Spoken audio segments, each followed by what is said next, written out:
Sometimes when I walk into my office, I get the feeling that I'm walking among the ruins of a lost civilization. Not because of the reigning disorder, but because it feels like the remains of the civilized person I used to be. Where is the damn detective? I'm gonna rip his head off. I swear I'll tear his eyes out. Hey! Hand over the pictures, you bastard! Now! Otherwise, you're gonna be dead meat. Hear me, cat?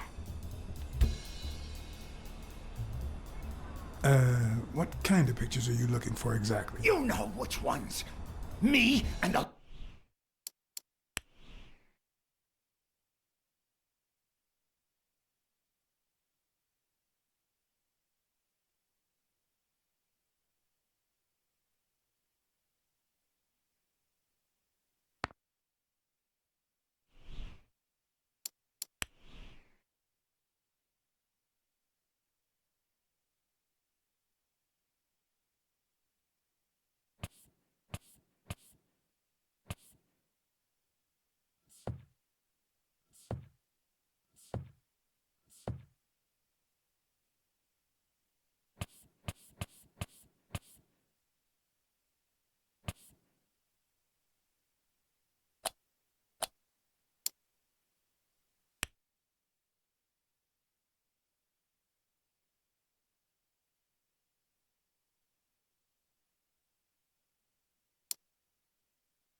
lady, 2 days ago. Ah, curious, are you? Plenty of things you could learn through. I'm gonna kill you!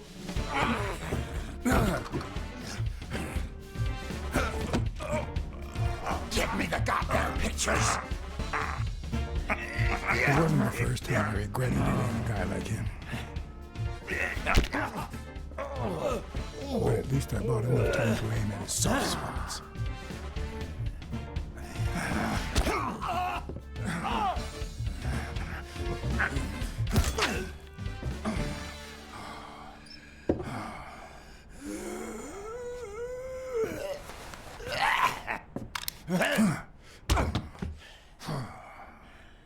Oh man, you broke my jaw! Well, now it matches your marriage. If you show my wife those pictures, I'm dead meat. You'll ruin my life, please! Sure, the gun didn't work, so why not shed some tears? I wasn't gonna use it, man. I've never shot a fly. And I'm no two-timer either. It only happened once, for God's sake. I'm just her bodyguard, that's all. She seduced me. I love my wife, honest to God. I even quit the damn job for her. You can't break up a family for one tiny mistake.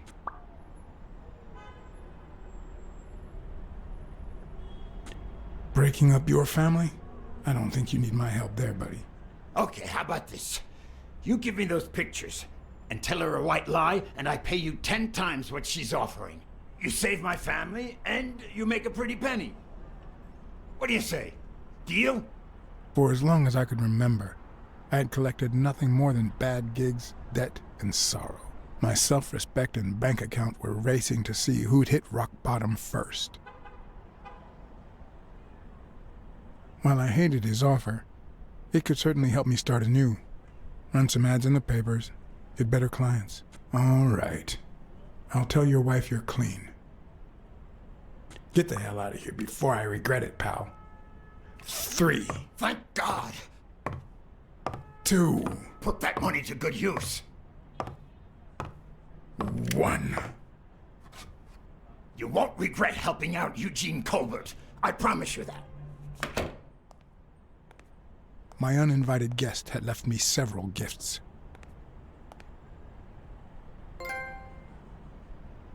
First of all, a massive headache. That guy's skin was hard as a rock. Second of all, more money than I deserved.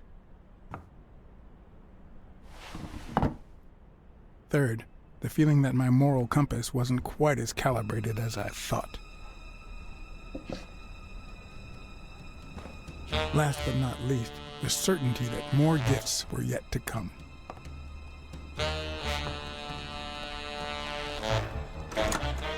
He's a nice guy. You'll,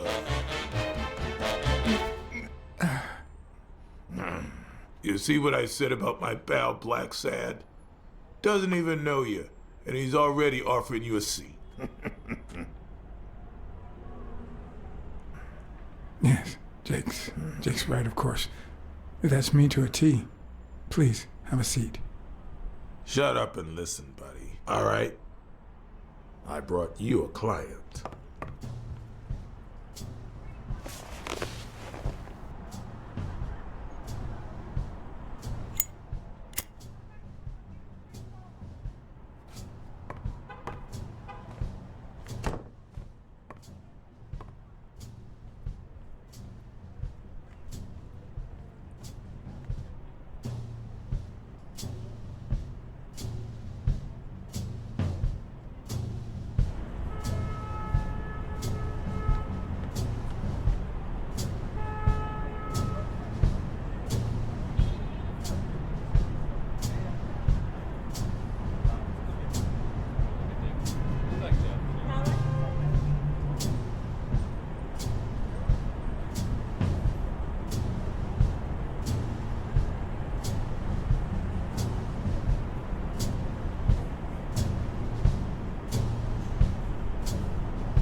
And that's why we need to find him soon, or we will have a very serious problem. Thanks for the information and the picture. They'll really come in handy. Let me see if I have this straight.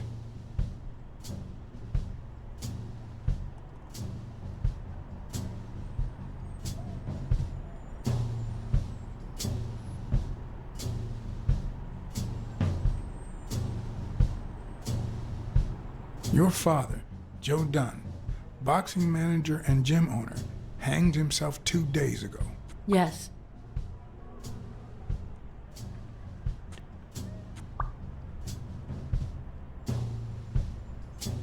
Bobby Yale, a boxer at Dunn's gym, has a crucial fight against the reigning champion in 2 weeks. But he disappeared 2 days ago, right about the same time your father died.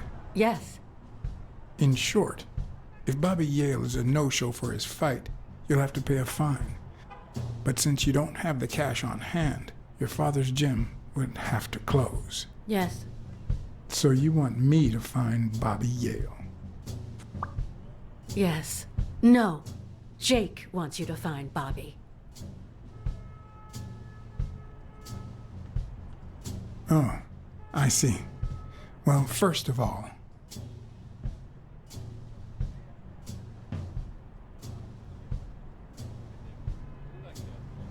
I'm really sorry, Miss Dunn. Please accept my condolences. Thank you. Damn it, John. Will you take the case or not?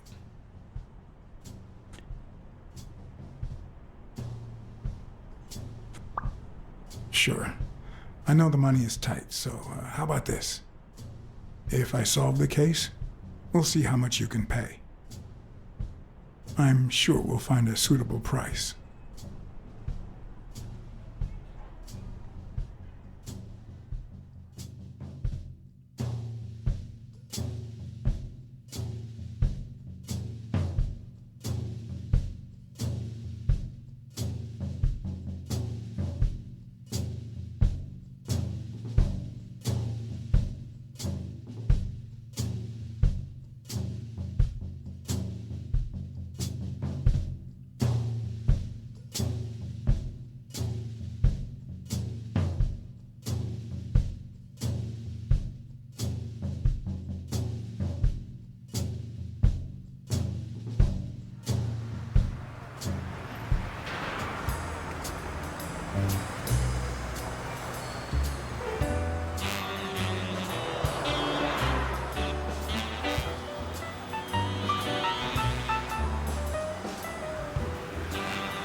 I know you already went to Yale's apartment and found nothing, but I'll search it myself at some point.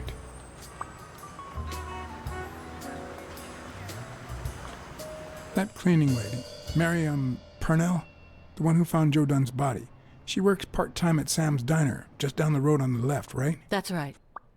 I think I might pay her a visit as well. And the gym, of course, and see what I can find. Okay, I think I've got enough to start with for now.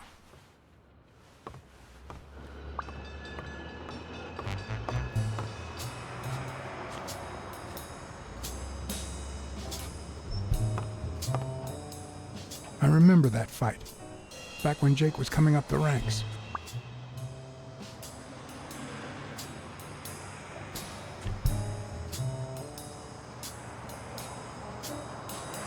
Looks like Dunn liked to measure his daughter and Bobby Yale each year.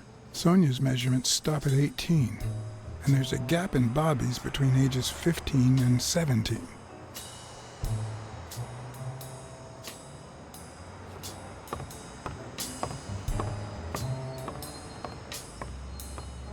Is that done? Wow.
I once shredded a bag like that, just out of pure rage.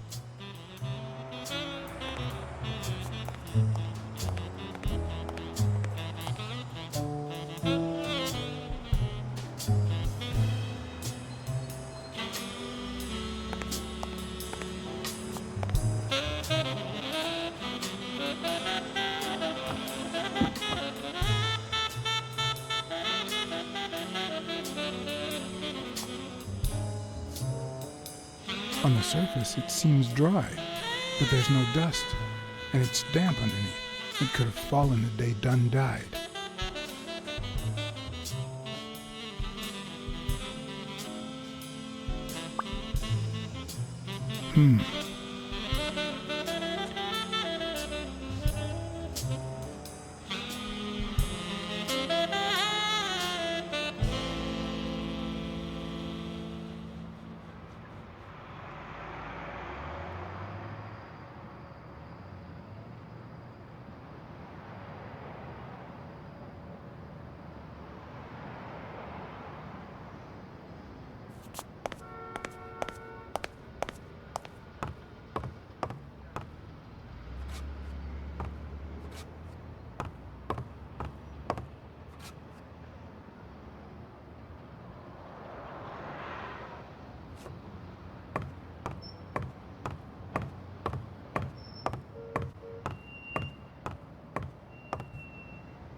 Weekly speaking, the legend of what's news. Hey, Weekly, this is... John, did you get my pictures? Yes, and... That rhinoceros has one big horn, huh? And the girl, hot damn. You want me to find out her name? Please, pretty please. No, Weekly. Look. The rhinoceros came by and offered me money to keep quiet. Wow. Are we talking petty cash or big bucks? The latter. That's my boy. Good job, Blacksad. Half the money is yours. Yeehaw! Okay, let's just change the subject. Hey, I heard something weird's going on at this gym. What was the name? Dunn's Gym. Didn't you have a pal down there? Can I talk to him? I heard a woman's running it now. A boxing gym. Now, that's what I call news. Actually, I'm working on a case for the gym owner. I'll see what I can do, okay? I'll call you. Thanks, pal. You just made my day.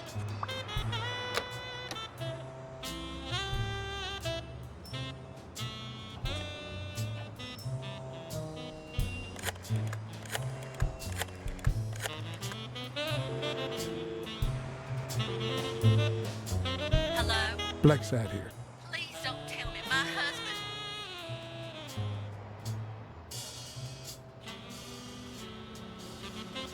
Yes, Mrs. Colbert. I'm afraid you were right to hire me. Oh, that filthy good for nothing.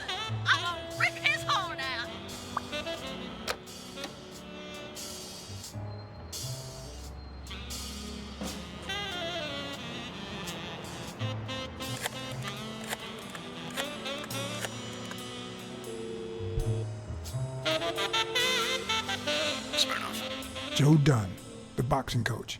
You hear anything about his death? Blacksad, is that you? I'm just asking a simple question, Chief. Do you have any information on Joe Dunn's suicide? Oh, I'm fine, thanks for asking. Too much work as usual. I haven't been able to assign an officer to that Joe Dunn suicide case. You haven't even heard of it?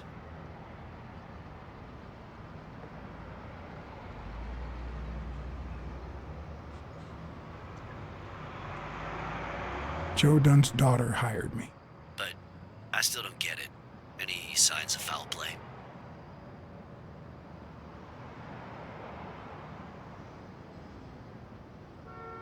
I just don't get why this guy would hang himself. The gym wasn't making him rich, but one of his pupils was on the rise, headed straight for Madison Square Garden. Well, there's more to life than business. We all have dark secrets, John. Am I right? So, are you gonna help me? I wish I could, John. Anyway, I'm afraid I don't have anything useful to share. And it seems like you don't either. But if you do find something, give me a call. We've been friends for a long time. And you think this is what two friends talk about on the phone? Good to hear from you, John. Take care.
Good morning, sir.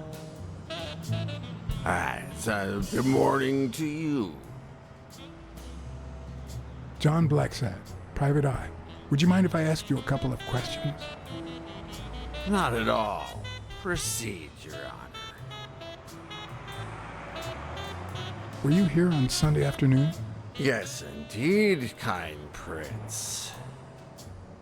I came down to watch TV after having run the New York City Marathon in record time.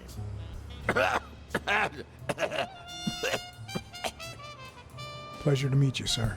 Well, just like life, that was short. But then again, all things short fit me like a sock.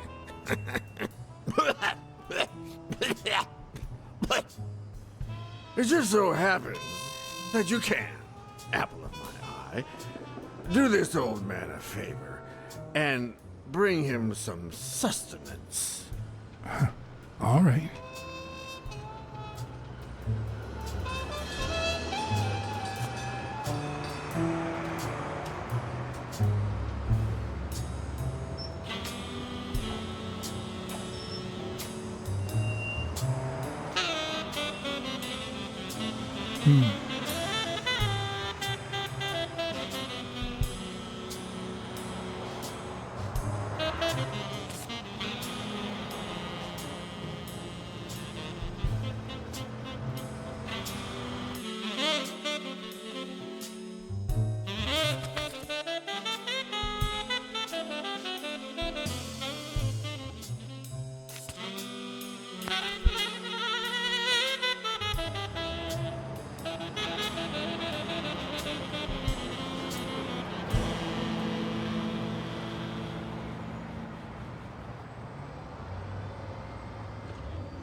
I might just be the last person in New York without a TV.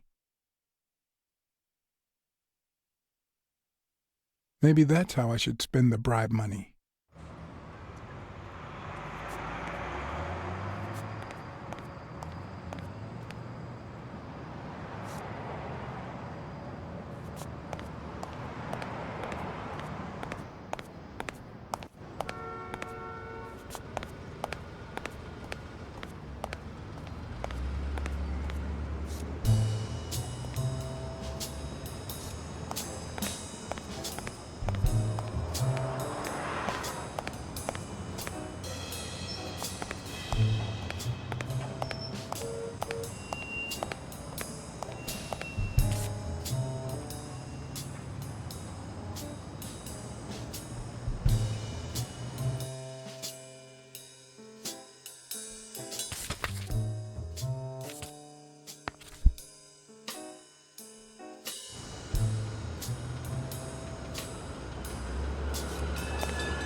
Mary Purnell, the person who found Dunn's body, works a block away from the gym. I'm certain she can give me the kind of information that... Hey! Watch where you're going, you jerk! You looking for trouble, moron? Sorry. Really, I'm sorry. You better be, you wuss!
And there you go. We'll miss you at Sam's Diner. Come back soon.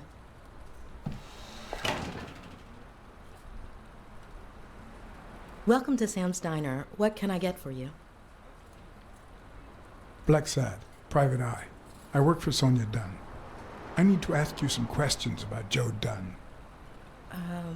Sure, but I'm working right now.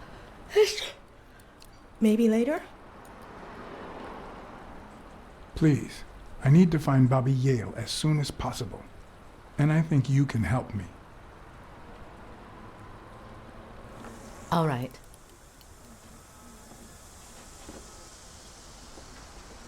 What can you tell me about Sonia Dunn? I barely know her, but she looks like a smart girl, poor thing. Any ideas where Bobby Yale could be? How am I supposed to know? He's rarely there when I clean the gym. Bobby seems like a nice kid, but I barely know him.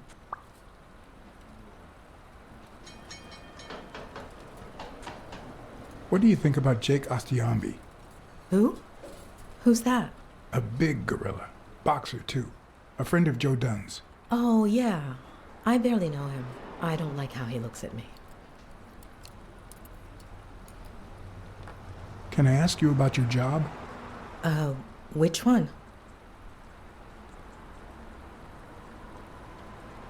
How long have you worked at the gym? It's been, 4 or 5 years? Although, I don't think I'll be able to set foot in there again. This must be really hard for you. I'm sorry.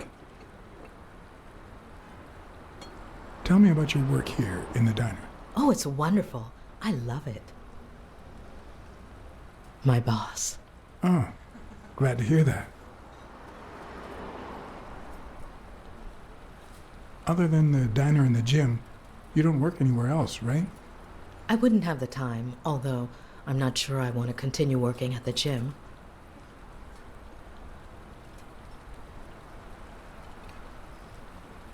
If I were you, I wouldn't quit. Trust me. It might be painful at first, but time heals all wounds. Joey used to say the same thing. Maybe. I don't know. Thanks. Can I have a hamburger, please? Oh, sure. Regular or cheese? Regular. That'll do. Mm-hmm. You want fries? A drink? No, that's it. Okay. Is that for here or to go, then? To go, please. One burger to go, Sam. Okay.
Smells like cinnamon.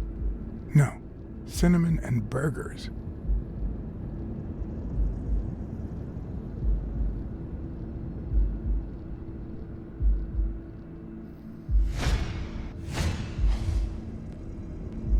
Her handwriting is nice and neat.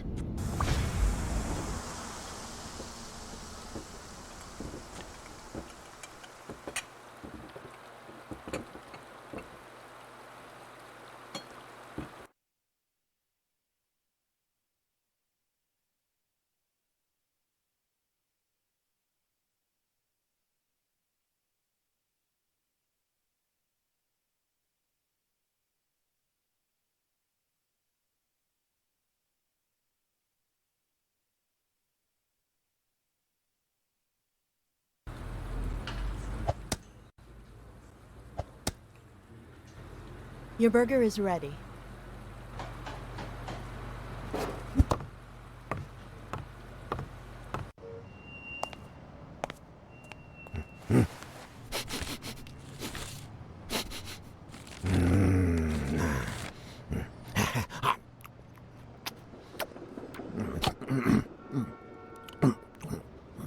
All right, I'll let you enjoy your meal. 4 people used the back door that very same night. What?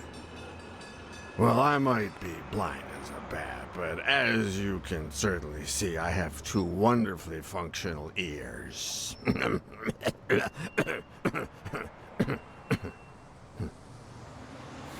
Very kind of you. Shame it didn't have any cheese, though. 4 people used the back door 2 days ago? Yeah, that's right. Who was the third person to use the back door? Judging by the quiet footsteps, I'd say it was someone small. I'd say it was about 30 minutes after the second person came out. Whoever it was threw something in the trash and stood in front of me for a moment. Then I heard a click. And finally, I heard trailing laughter in that direction. Who was the first person to use the back door? Someone big unlocked the door, stepped inside, then came right back out.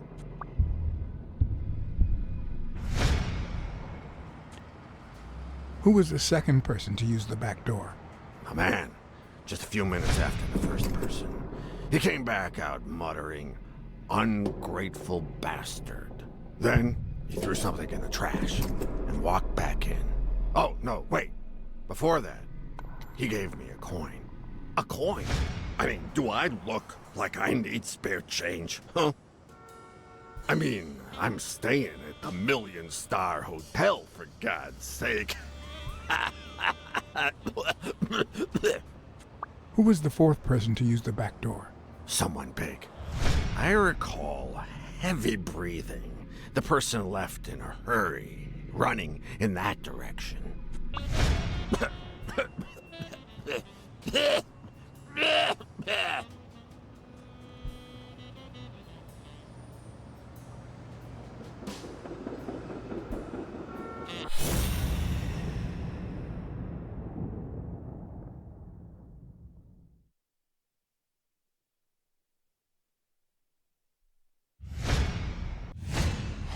I wonder what it's like to be blind. Would I cope?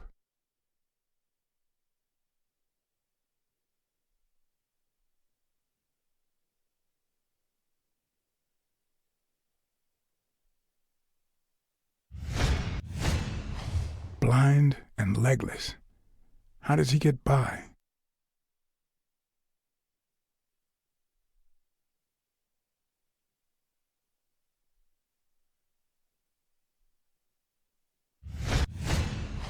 Looks like someone used it as a punching ball.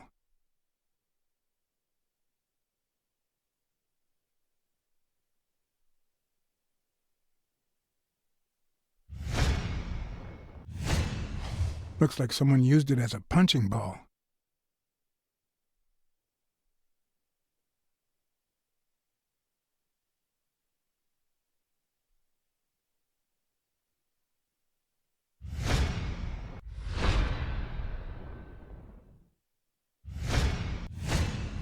Could he have been a train conductor?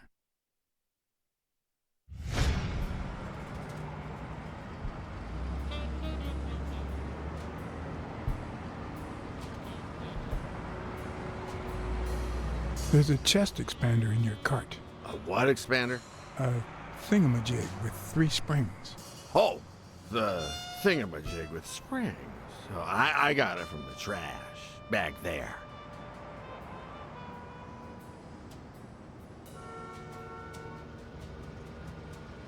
You were acting a bit strange before, but now you seem fine. Why is that? Hey, you got great vision, sense of smell, and hearing. Why is that? Well, I'm a cat. Well, I'm a goat. Where did you get that paint can? In the trash can in the back. A paint can and a thingamajig with springs. What a night! That's all for now. Thanks.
What leads a man to do something like this?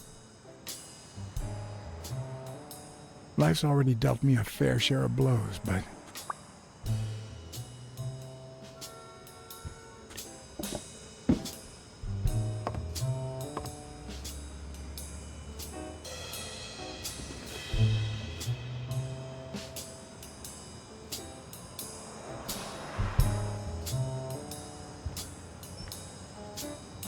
I don't know why.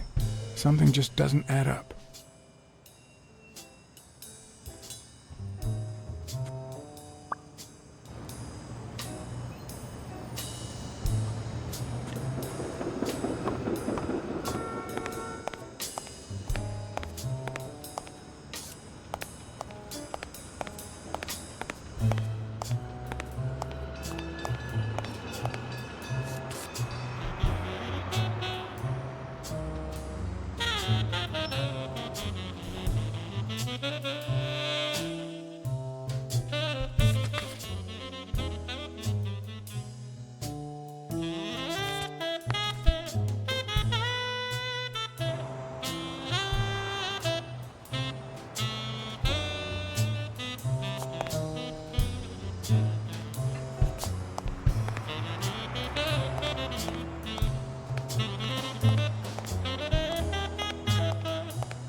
Locked. But a true detective never leaves home without his...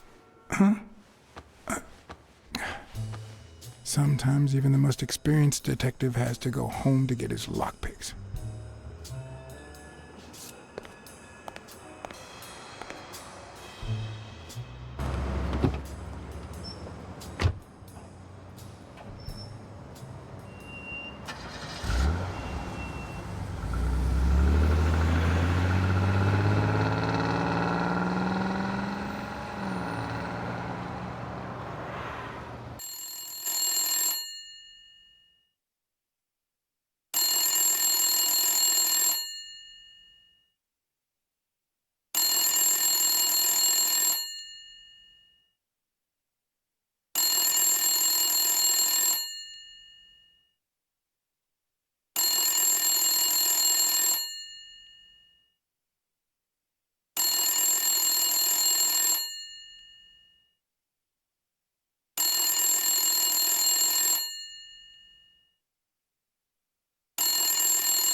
I hope that wasn't a client. Although probability would suggest a cold call. Or, even worse, the War Veterans Therapy Group. I was pretty sure I left the lockpicks on the table.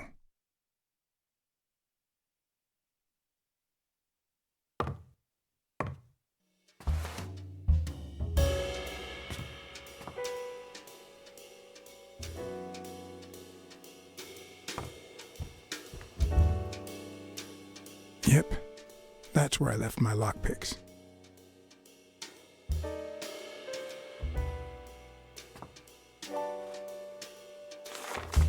What if the only thing that keeps you going is the very thing that won't let you move on? It's too soon to say goodbye. She wouldn't hear me anyway.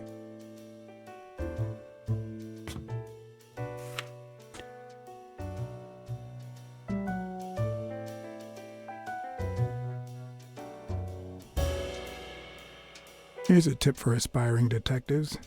Pretend that booze is an issue. Clients love stereotypes. The truth? I use tequila to clean my lockpicks. In fact, I just finished cleaning them when that rhino walked in. Maybe we knocked them down during the fight. Bookkeeping is not my strong suit.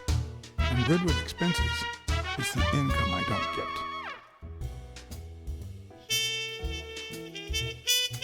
Sometimes I also use it to type out reports that nobody reads and invoices that nobody pays.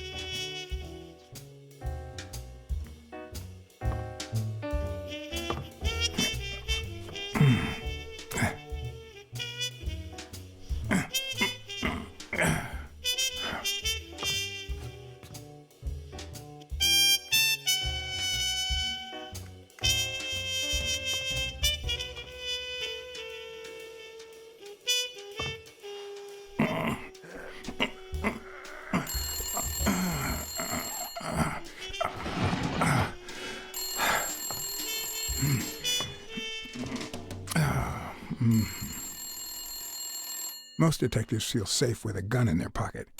Me, I prefer lockpicks. At least I know these little fellows won't backfire.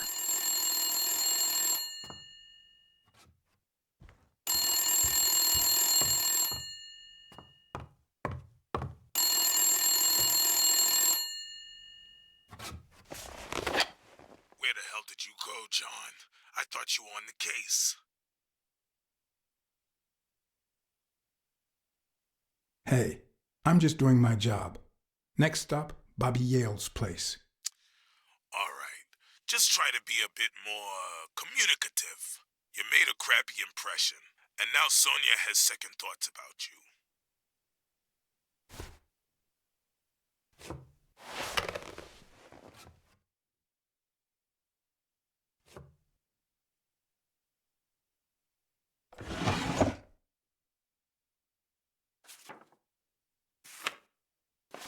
Good old Weekly did a fine job with these pictures.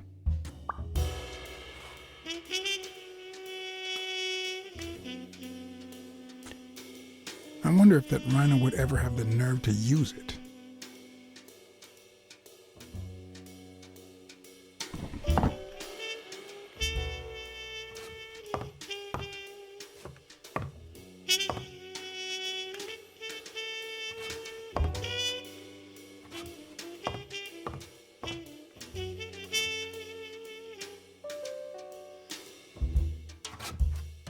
It's too soon to say goodbye.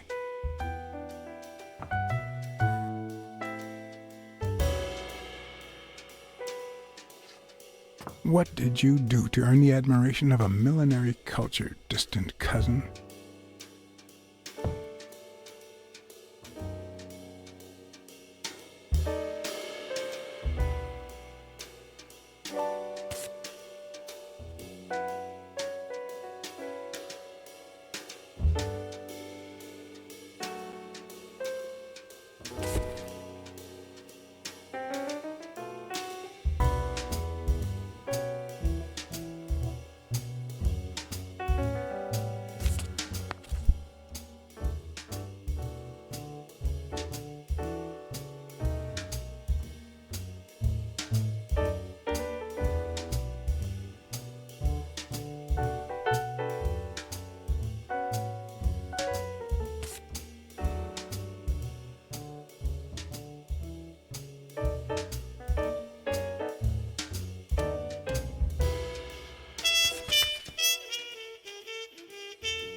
Hi, Ray. Hi. Who are you? Take a guess. I already gave you a clue. I know your name, so... I don't know. Maybe I know your name because we're family. No way. My dad never calls me. My grandpa never calls me. My uncle never calls... Well, he does sometimes. You're Uncle John! Uncle John! I guessed it! Mom, it's Uncle John! I guessed it! You got me, Ray. Congrats. What did I win? What do you want? I want a gun! Bang, bang, bang! Bang,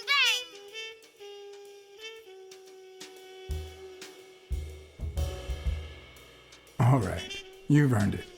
How about a toy gun? Come on, Uncle John. It's not fair. It's not fair. Oops, Mom's coming. Bye, Uncle John. Ray, is that the way you say goodbye to your uncle? Oops. Love you, Uncle John. Now go put on your jacket. We're late. It's not fair. What a surprise. How are you? Hey, Donna. Bang, bang, bang!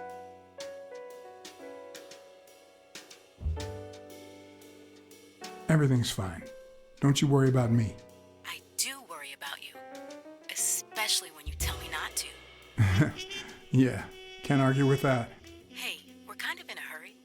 Ray's got a dentist appointment. I'll call you soon, okay? I'm really sorry. Sure. One last thing. Ray, hurry up. We have to go. Have you heard from Dad lately? Not since his last letter. Same old, same old. Okay, now I really have to go. Bye, John. Bye, Uncle John.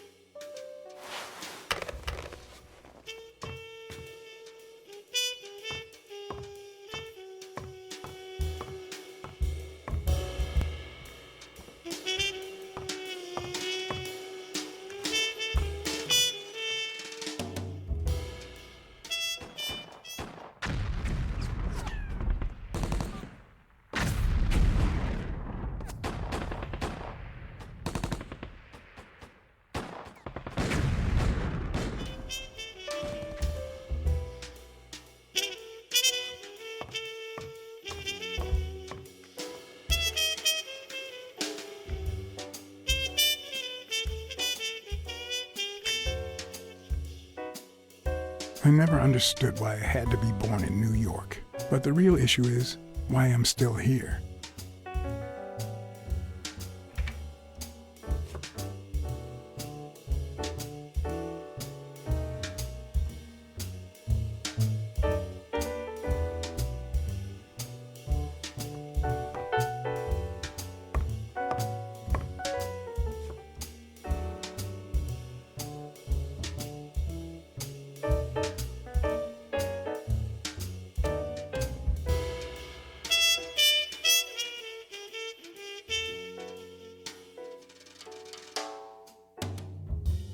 A visiting friend once told me that New York City smells like a giant bonfire. I'd say the smell is rubbed off on me.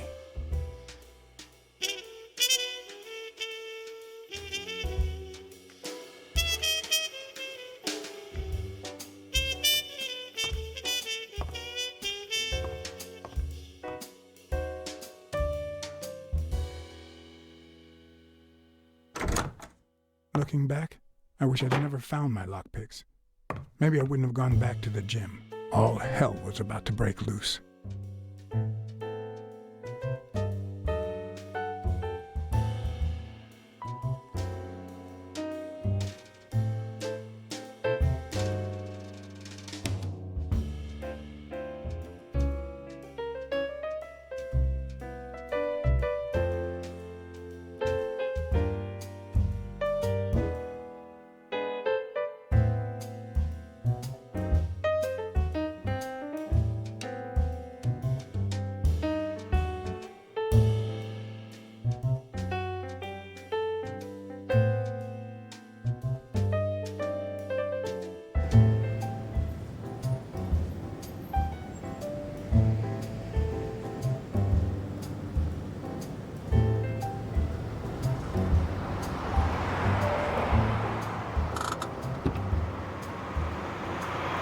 Bobby Yale's place was on the way, so I decided to drop by, lockpicks in hand. The gym could wait.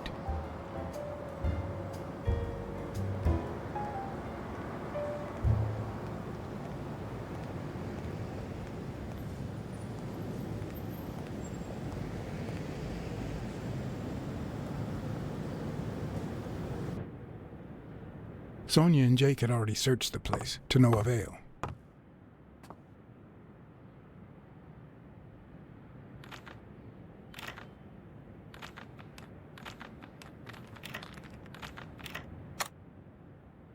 But a good detective would have better luck.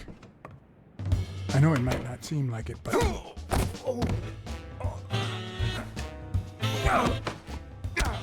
When someone hits you like that, you know you're onto something. It's only fair to show some gratitude. Well. Long time no see. You lied to me. You ruined my life. But trust me, you'll pay for this, now that my partner is asleep. Damn cat. Well done, Colbert.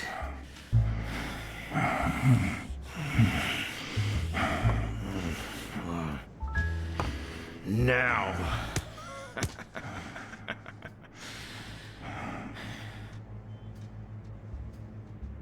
How about this? For every wrong answer, I'm gonna give it to you with this club. Deal?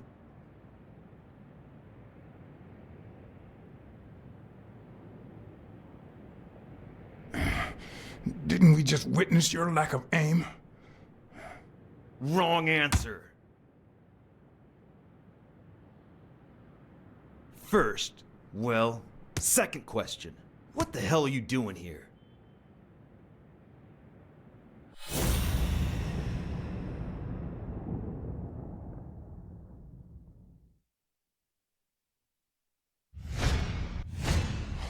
A shamrock? Is he Irish?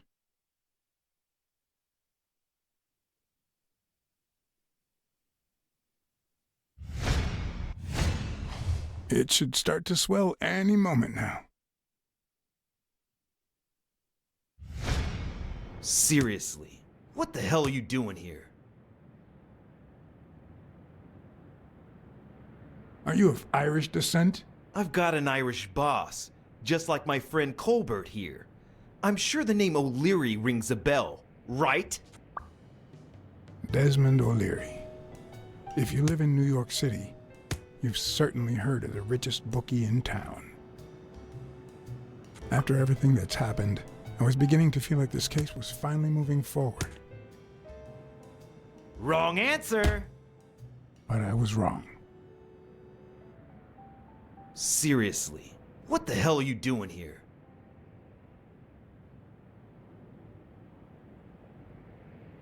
Weren't you gonna hit me? I'm still waiting for the blows.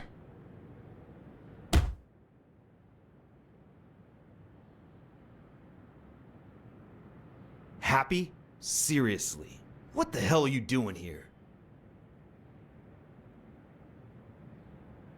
Glad to help you practice your club skills.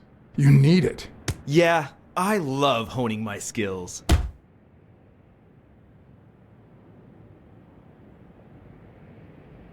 One more time. What the hell are you doing here?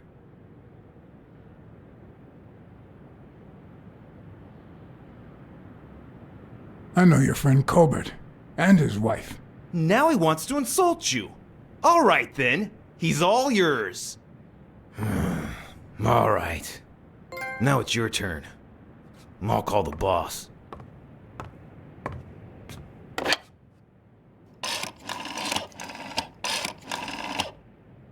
You'll be sorry for what you did to me, pal.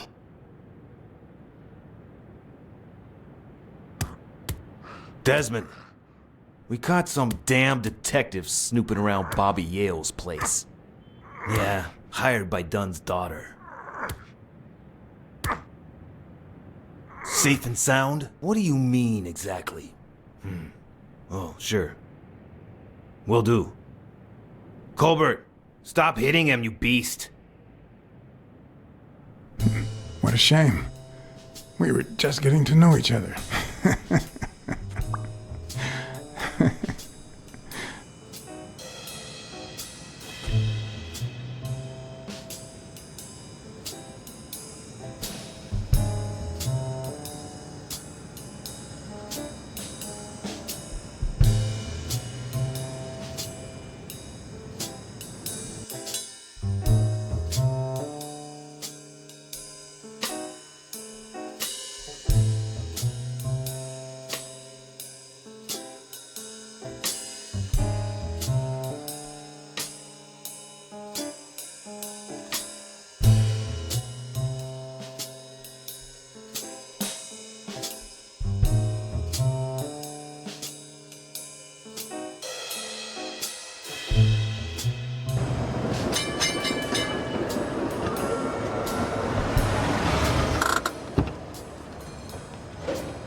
Thanks, pal.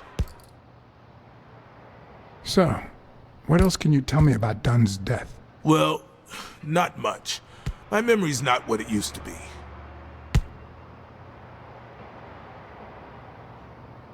What was Joe Dunn like? He was a decent man. Have you seen all those slogans on the wall? Those motivational phrases? Joe really believed in them. All of them.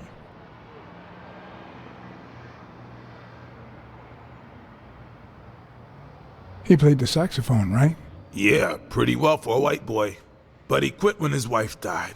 Makes no sense, right? I mean, nothing draws chicks like the brass. Why quit when you're finally free?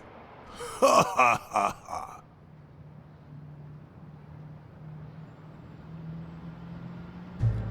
Joe Dunn or Joey Dunn? Huh? Nobody called him Joey. Well, maybe his wife. Although, she didn't call him anything after she died. I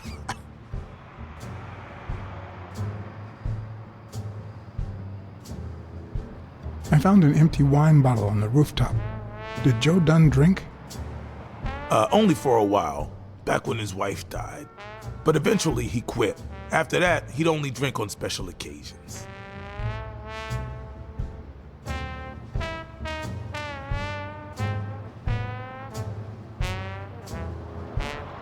Dunn wasn't black, but he allowed you and Bobby Yale to train here. Yeah, this was the first integrated gym in the city, I think. Do you have any idea where Bobby Yale could be? Not a clue. I dropped by Bobby Yale's apartment. I think he might be involved with O'Leary, the bookmaker. You sure? Yale had some dark years, no doubt, but Dunn turned him into a decent guy. I'm no detective, but I wouldn't follow that lead. If Yale's gonna fight the reigning champion, he's got a big career ahead of him. He hasn't lost a single fight since he turned pro. The little bastard beat the socks off me a few years back. You said Yale joined a gang back in the day? Know which one?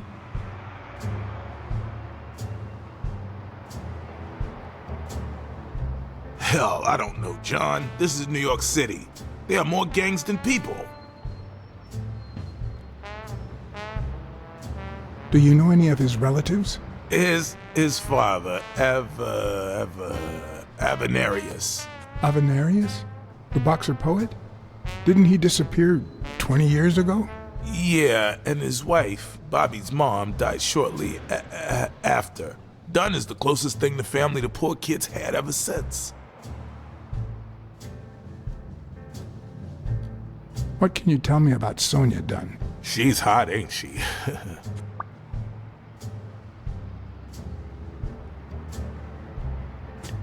You two seem to get along nicely. Well, I've known her since she was a baby.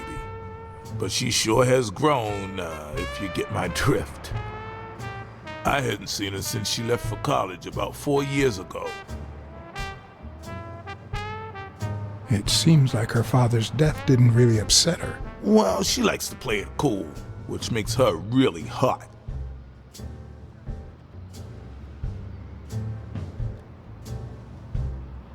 I better let you get back to your drills. All right.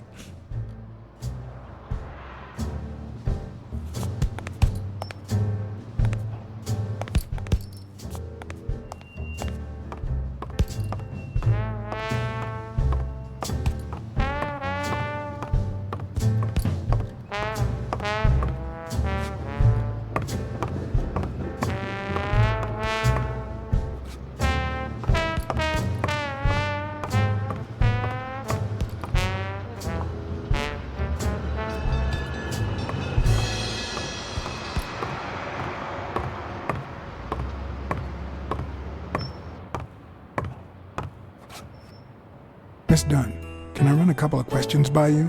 If they'll help you find Yale, go ahead.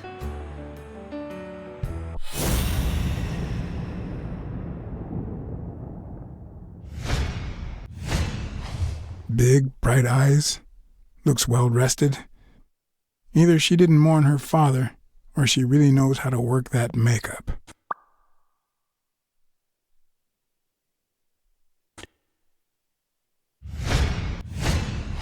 Nice and steady heartbeat.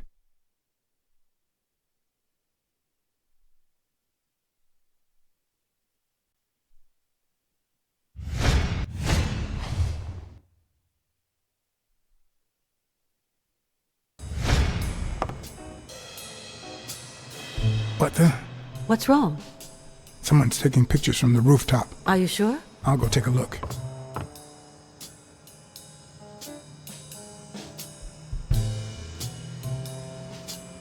Now, who's that rope for, Miss Dunn? Weekly.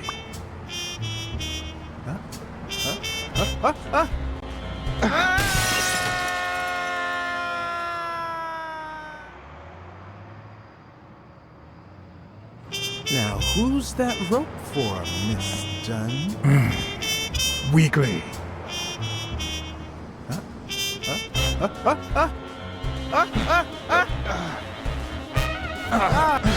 What the hell are you doing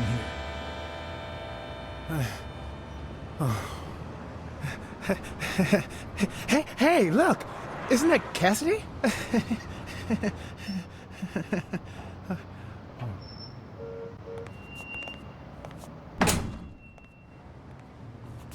Don't change the subject, you sad little... Why don't we settle this over ice cream, huh, John?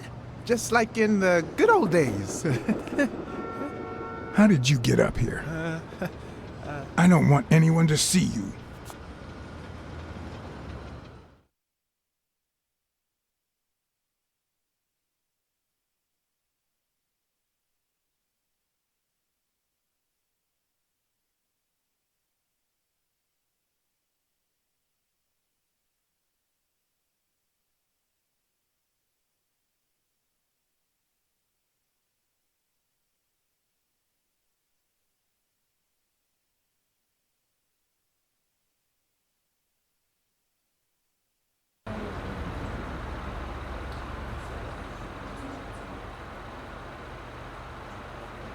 Everyone, even the most hapless of creatures, has a gift. Something that makes them special, that makes them worth knowing. Foul-smelling Weekly is no exception. No matter what he does, it's impossible to stay mad at him for too long. This bourbon shake is delicious. Want a taste? You know I don't like milk. Your loss. So, Joe Dunn hangs himself and leaves his gym to his daughter, which makes her the first woman to run a boxing gym, I think. I don't think Dunn killed himself. What? Do you have a suspect? Any leads? No, it's just a hunch. Although...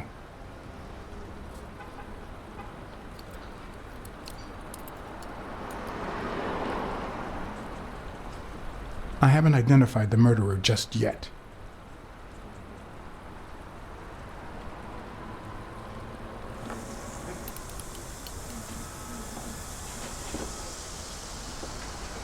Well, it doesn't really matter. It's just a hunch. I wouldn't bet my life on it. I've got other suspects, like O'Leary, the bookmaker. Desmond O'Leary? The same O'Leary who used to date Helen Moore? America's sweetheart? Now that's a woman. And then there's the Walrus. Who was that guy? Come on. You've never heard of Frank Cassidy? The president of the Boxing Managers Association? Who's also Stone's agent, Bobby Yale's rival. Hey, he might have a motive, right? He might know something about Dunn's death, right? I decided to ask Weekly to investigate Cassidy. My reasons?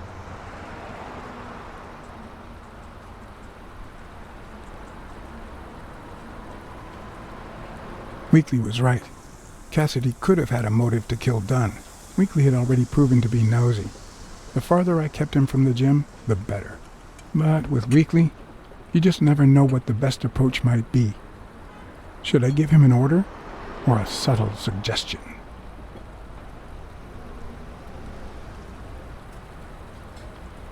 Well, since you think Cassidy is a suspect, see what you can find. Okay, but you'll have to do me a favor. Tell Sonia Dunn that a legendary journalist from What's News wants an interview. Weekly, please. Well, if not, bye-bye, Cassidy.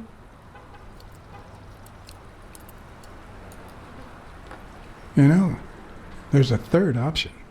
What if I tell Sonia to sue you for spying on her? You wouldn't. Try me. Okay, you win.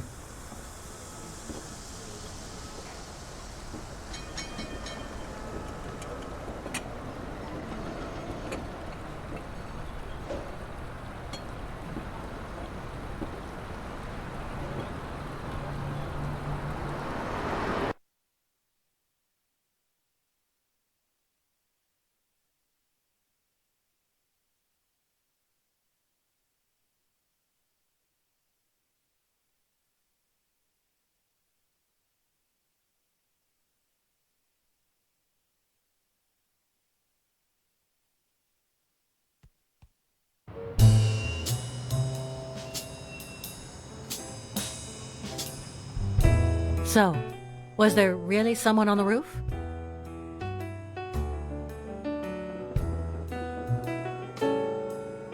No one. I must be seeing things. A hallucinating detective. This must be my lucky day.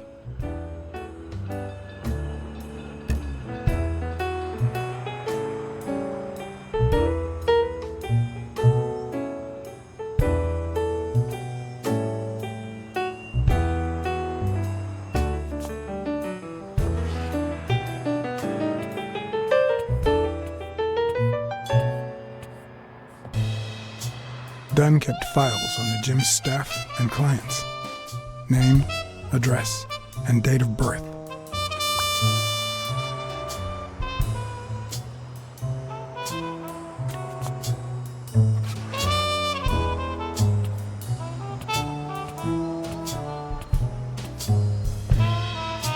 Dunn kept files on the gym's staff and clients. Name, address, and date of birth.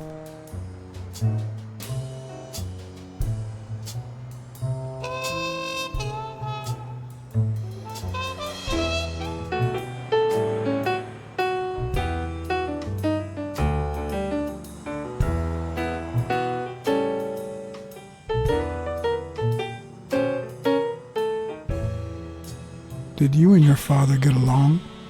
Let's just say our relationship got better when I left for Sunny University. An 8-hour drive from here. I'll lay it out for you, Mr. Blacksad. My father, Joe Dunn, disappeared the day my mother died. He became a shell of himself. Joe Dunn, my legal guardian. A man who gave me food, shelter, clothing, and an education. And that's more than you need to know.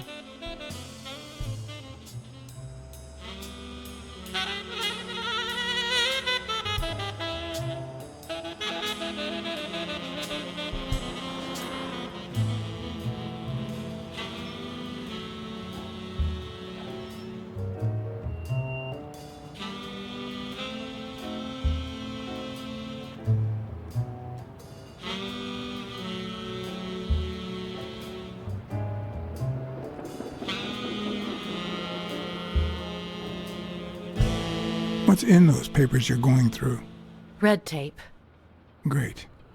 If you find something, please let me know. I thought you were the detective. You do your job, and I'll do mine.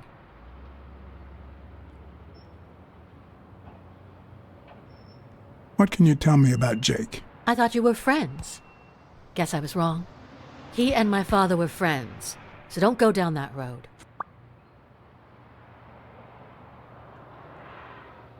Did you get along with Bobby Yale?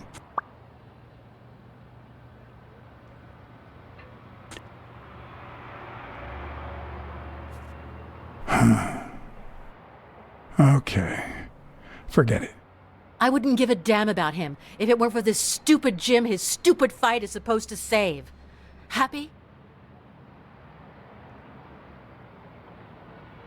What do you think about Mary, the cleaning lady? Can't say. I barely know her. And I'm not one who's quick to judge other people. I saw you arguing with a guy named Cassidy. What did he want? Remember the fight that needs to take place in order to save this Jim? Well, Cassidy manages Yale's rival, Stone, the reigning champion. If Bobby doesn't show up, he'll lose money. Maybe not a lot, but enough to care.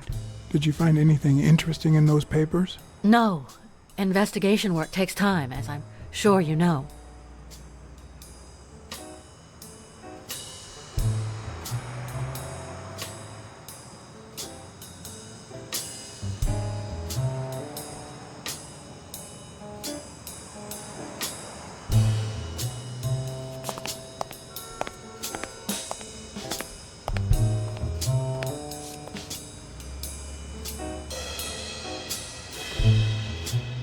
I'd like to take a look inside that safe now. Could you give me the combination? I'd love to help you, but my mother's birthday used to be the combination, but I already tried it.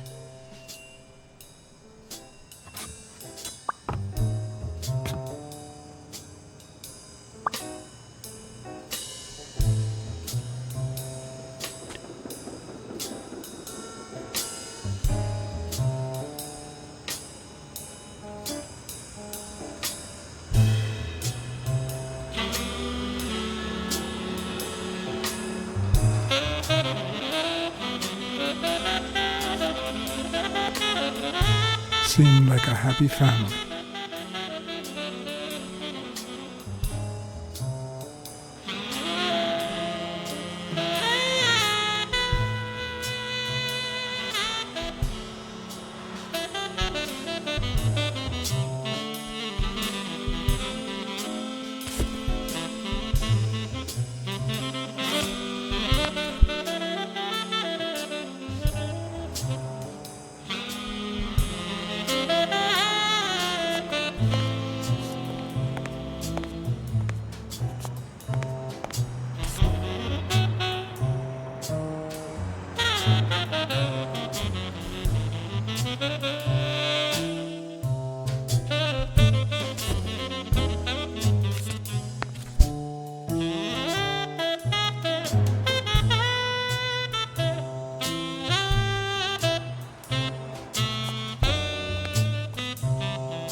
Could you tell me your birthday?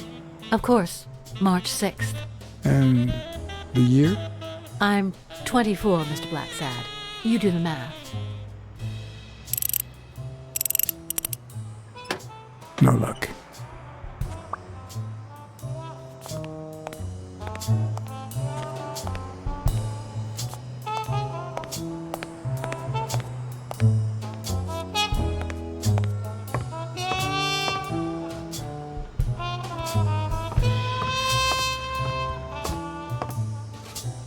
Dunn's room had quite a view.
Who's that rope for, Miss Dunn? Weekly.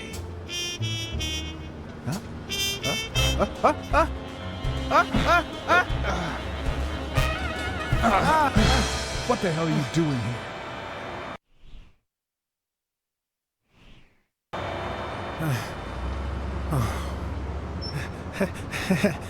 here? Hey, look! Isn't that Cassidy?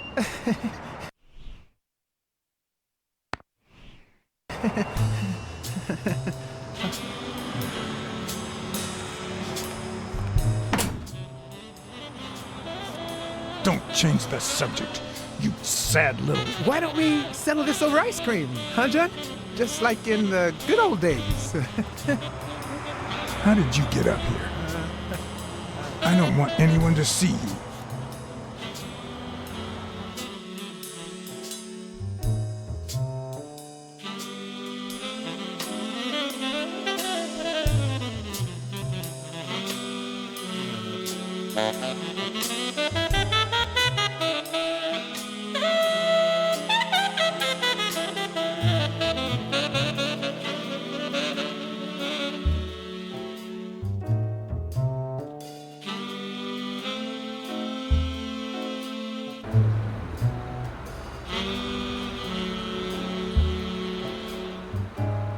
Everyone, even the most hapless of creatures, has a gift. Something that makes them special, that makes them worth knowing. Foul-smelling Weekly is no exception. No matter what he does, it's impossible to stay mad at him for too long. This bourbon shake is delicious. Want a taste? You know I don't like milk. Your loss. So, Joe Dunn hangs himself and leaves his gym to his daughter, which makes her the first woman to run a boxing gym, I think. I don't think Dunn killed himself. What? Do you have a suspect? Any leads? No, it's just a hunch. Although, I haven't identified the murderer just yet.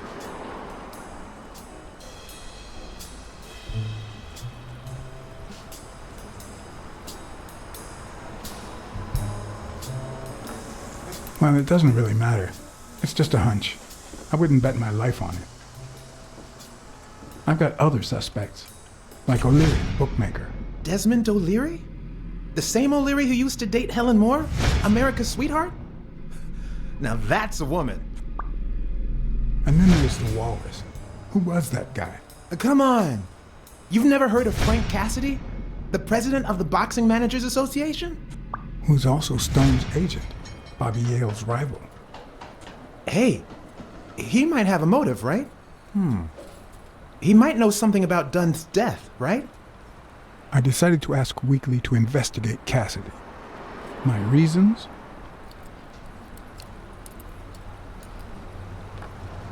Weekly was right. Cassidy could have had a motive to kill Dunn. Weekly had already proven to be nosy. The farther I kept him from the gym, the better. But with Weekly, you just never know what the best approach might be.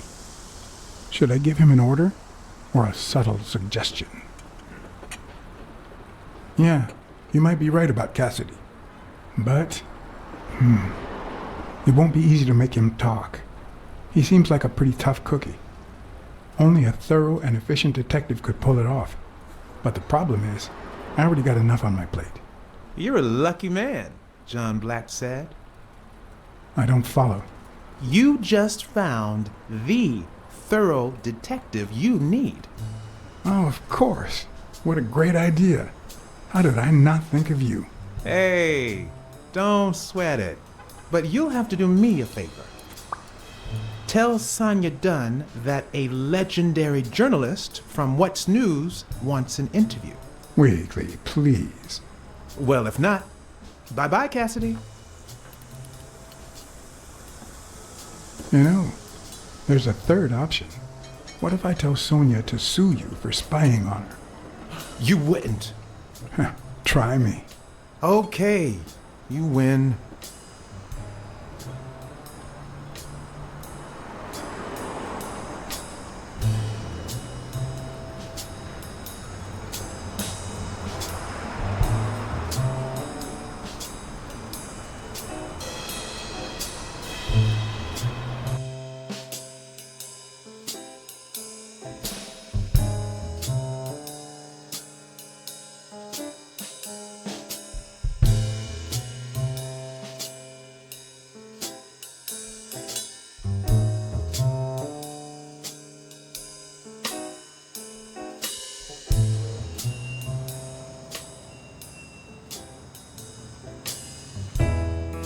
So, was there really someone on the roof?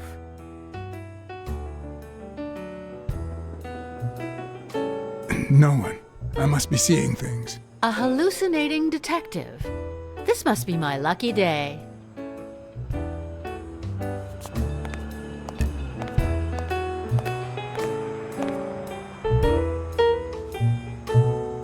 I'd like to take a look inside that safe now. Could you give me the combination? I'd love to help you, but my mother's birthday used to be the combination, but I already tried it.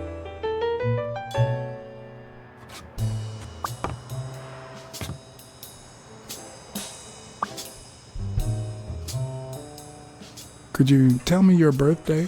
Of course, March 6th. And the year? I'm 24, Mr. Blacksad. You do the math.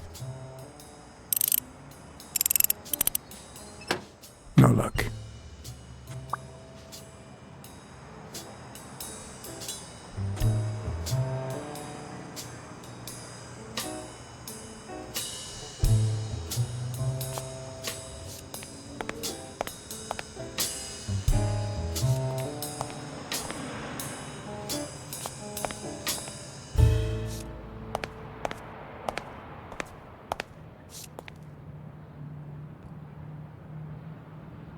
A happy family?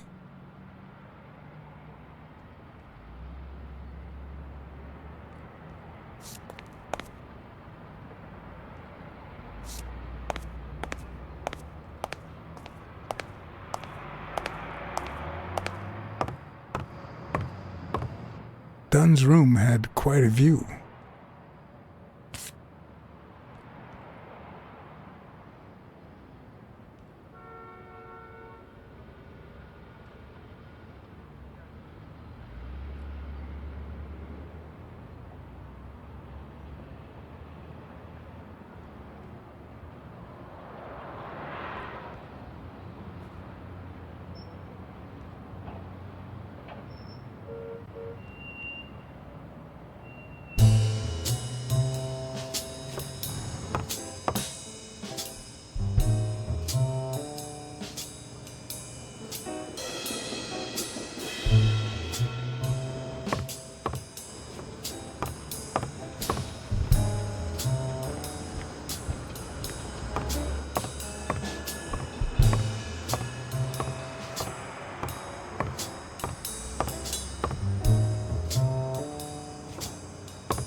Did you and your father get along?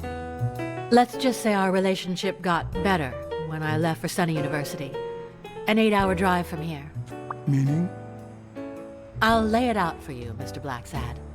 My father, Joe Dunn, disappeared the day my mother died. He became a shell of himself. Joe Dunn, my legal guardian. A man who gave me food, shelter, clothing, and an education. And that's more than you need to know.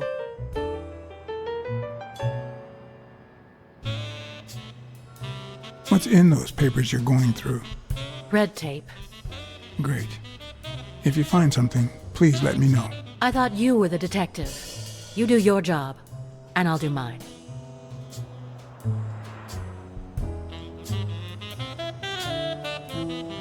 What can you tell me about Jake? I thought you were friends. Guess I was wrong. He and my father were friends, so don't go down that road.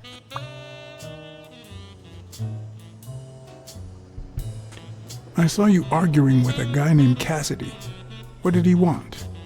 Remember the fight that needs to take place in order to save this gym? Well, Cassidy manages Yale's rival, Stone, the reigning champion. If Bobby doesn't show up, he'll lose money. Maybe not a lot, but enough to care. Did you find anything interesting in those papers? No. Investigation work takes time, as I'm sure you know.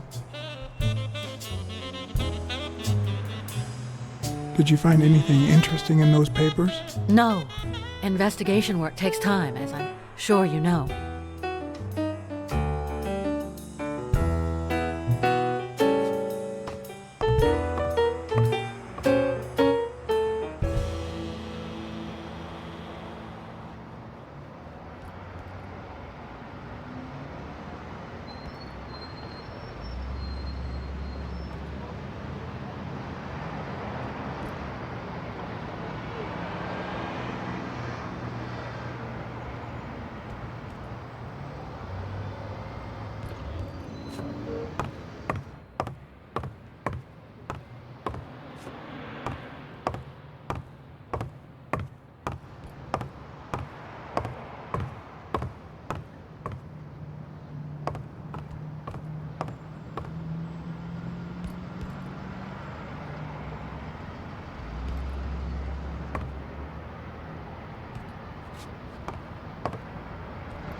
Thank you, Mr. Blacksad. Does the postman always leave your mail on the floor? I don't know, I...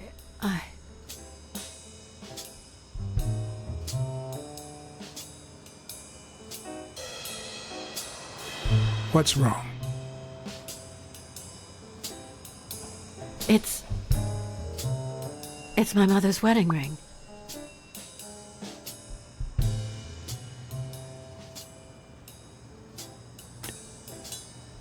Had it been stolen? I don't know. My father wore it on his pinky finger after she died. Not always, apparently. Will you find out why? I'll try. But there's something else I'm worried about. This might have something to do with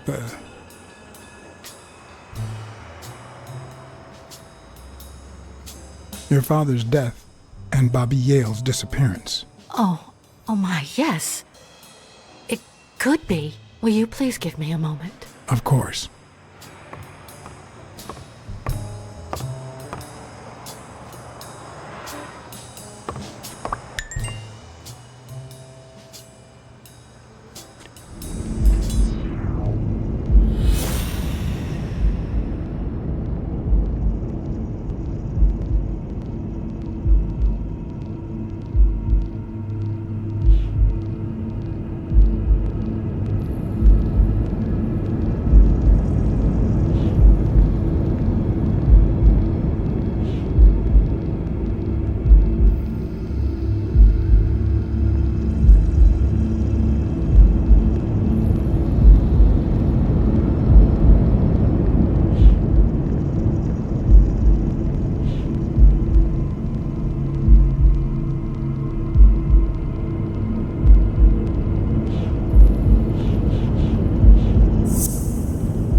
I know this much. The chest expander in the trash belongs to Yale.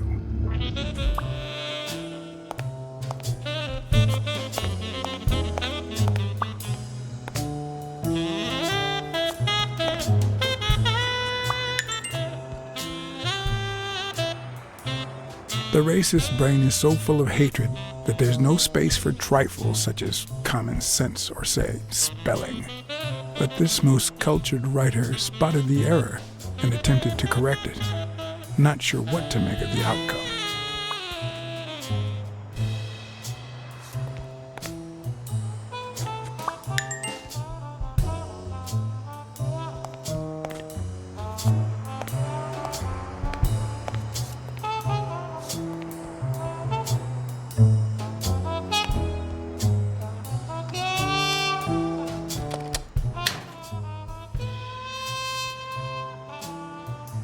Smells like paint.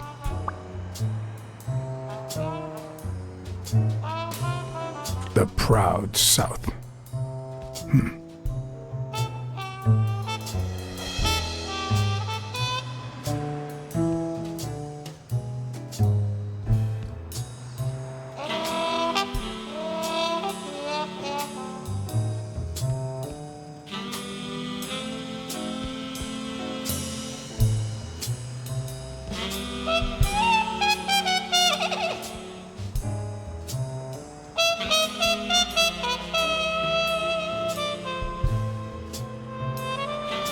Bastards.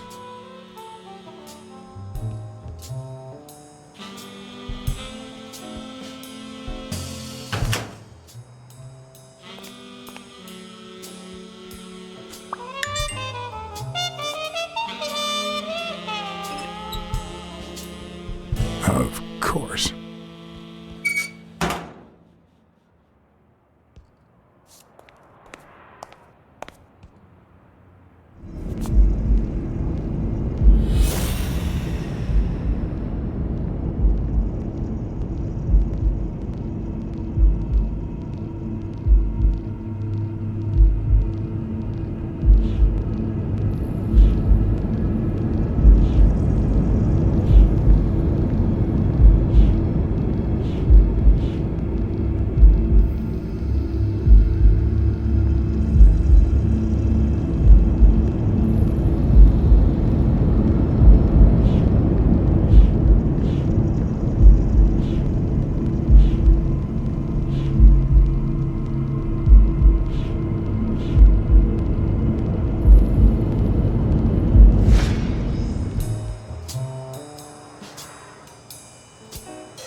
What the hell?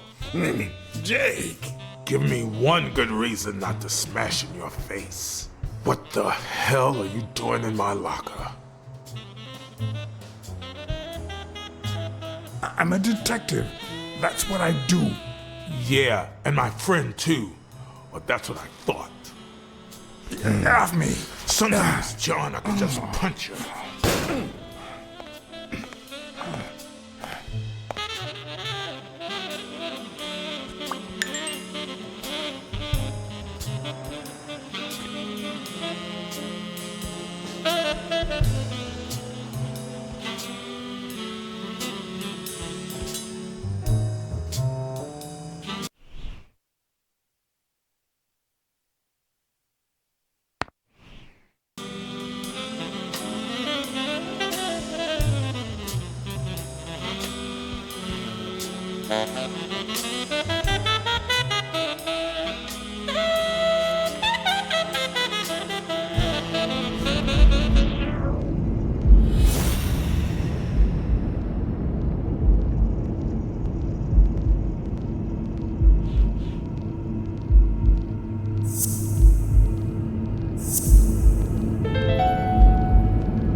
Why do you have that pen, Jake? What mess are you in?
Arthur Tucker painted the racial slur on Yale's locker.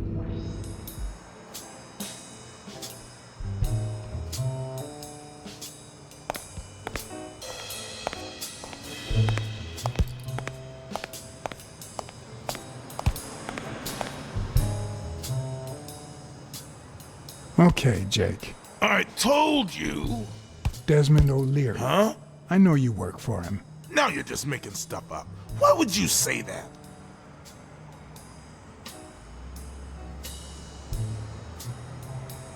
I saw the shamrock in your locker. I know what it means. Okay, let's say you're right.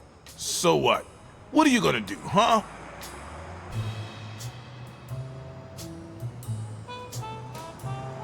I could tell your friend Sonia. Does she know? Don't you dare. All right, you win, pussycat. Business isn't going that well lately. Natalia was my last well-paying job, and it's been a while. Then O'Leary shows up and offers me a bodyguard contract. What was I supposed to do?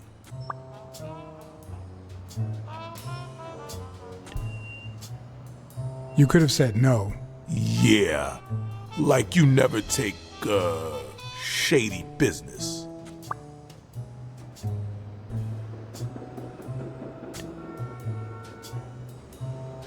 I'd never take a job like that. Hey, O'Leary might run an illegal gambling operation, but it's not like he's killing people or conning widows. And I'm just a bodyguard. I make sure no one gets hurt.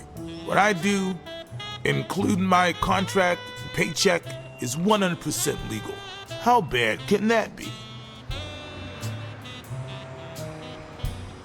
Yeah, you're right. The fact that his business is illegal doesn't turn you into a criminal. We're only accountable for our own actions. But that's not what bothers me. I know you're covering up O'Leary's role in Joe Dunn's death. Huh? O'Leary? No way. I mean, I don't think so. Jake, please.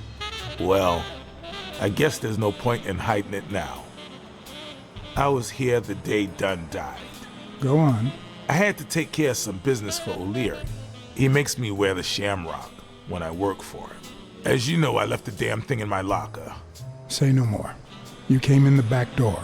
How did you... Yeah, that's it. Joe had mentioned he'd been painting that afternoon, but I forgot.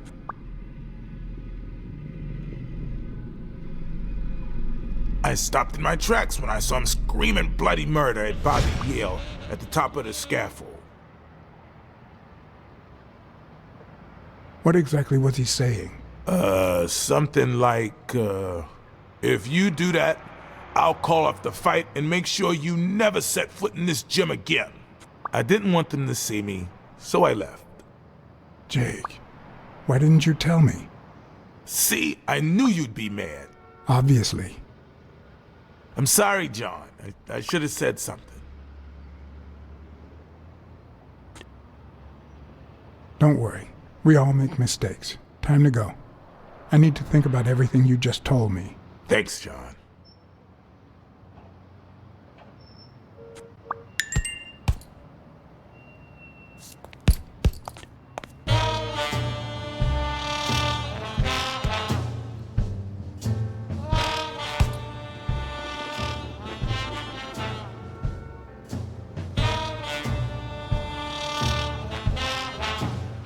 Not all folks are as open-minded as Dunn. I happen to know who painted the lockers. Arthur Tucker. I knew it! I knew it was him, that bastard. I'm gonna whip the white out of him. Do you remember anything else about Joe Dunn and Bobby Yale's argument? No, not really, no. Only Joe yelling, "If you do, I'll call off the fight and kick you out of the gym."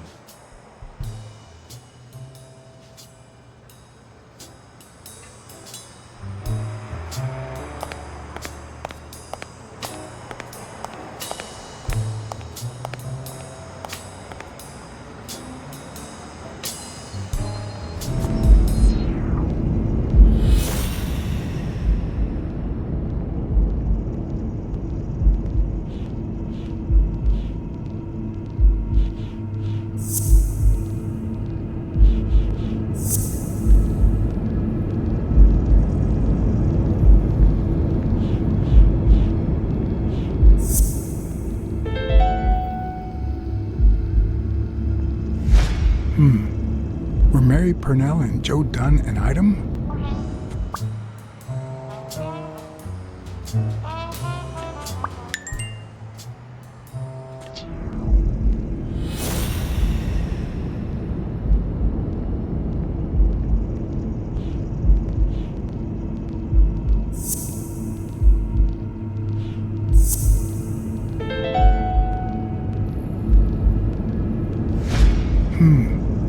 What if Mary's birthday is the combination to the safe?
Yes?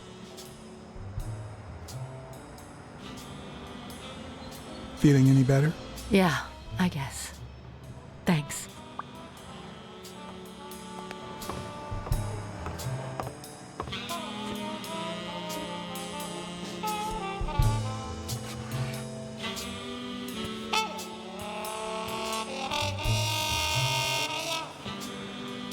And there it was, Mary's birthday, a week prior to that very day.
I never would have taken Dunn for a gun owner.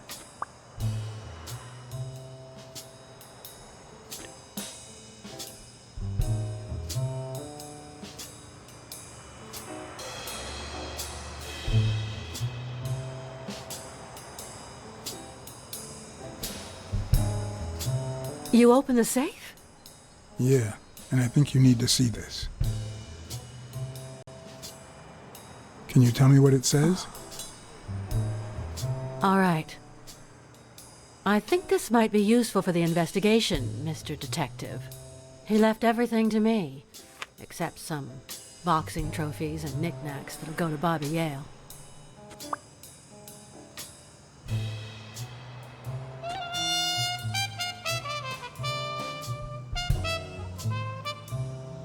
Congratulations.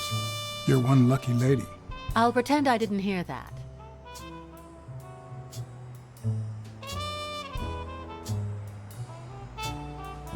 Do you think Bobby Yale read it before he disappeared?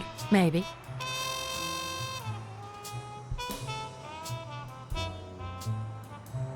When was it signed? It was written 4 years ago, just weeks after I moved to Buffalo. All right. Thanks.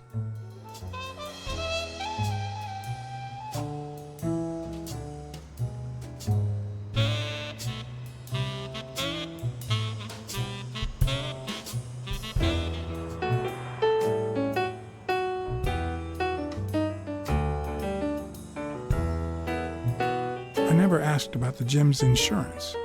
That's exactly what I'm reading now. So far, it looks like your standard small business policy.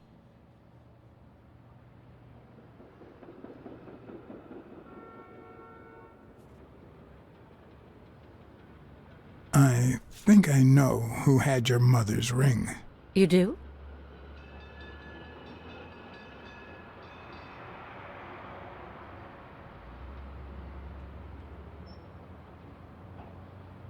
Mary Purnell. I think she was in love with your father. Thank you.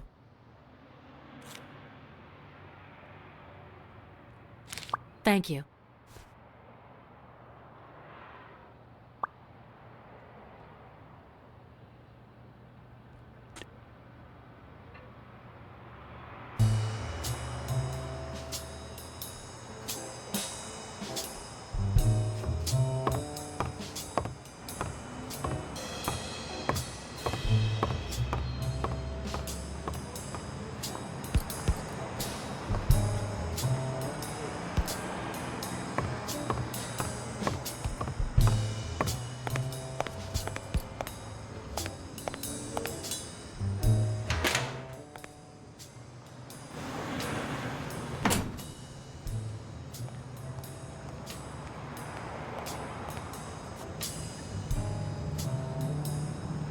He opened it during the war? That's odd.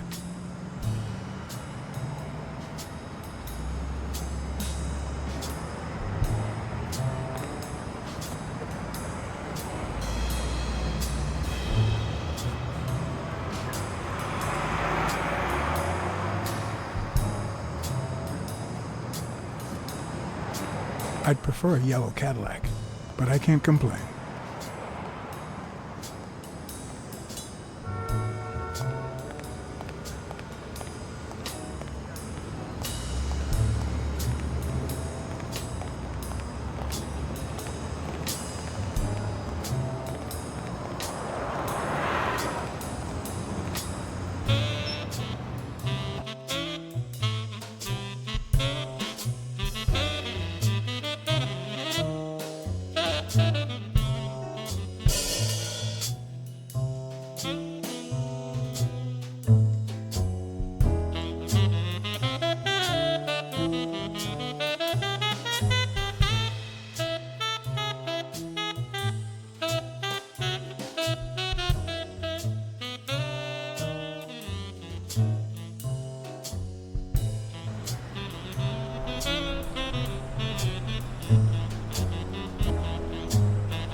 I know you're hiding something. What?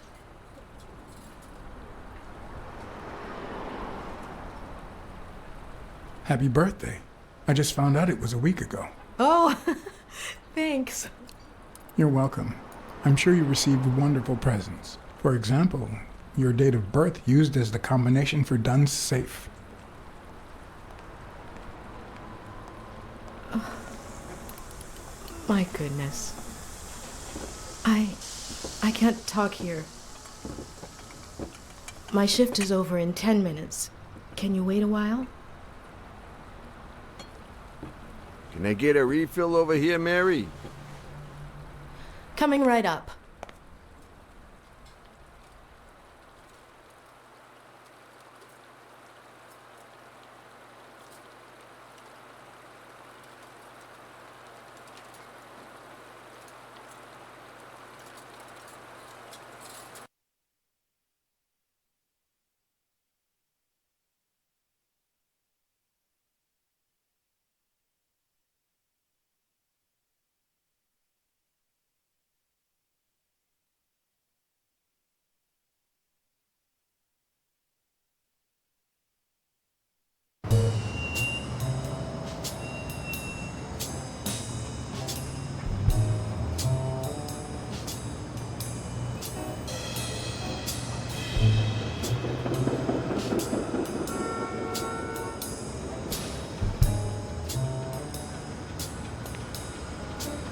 Mary Purnell, the angel Joe Dunn found in his golden years. We'd been seeing each other for almost 2 years. It all started with, well, weekdays I start cleaning the gym at dawn, before my shift at the diner. Joey always came in early, just a little after I got there.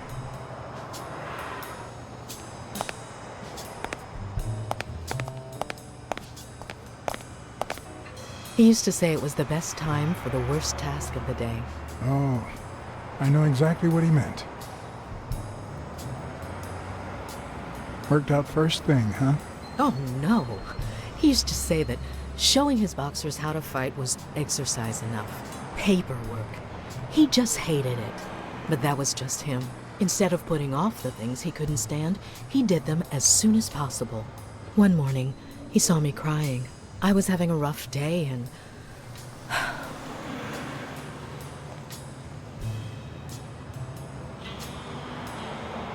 He tried to make you smile. He pointed at the coffee machine. You need a cup of joe and some fresh air. That was the first of many cups on the rooftop.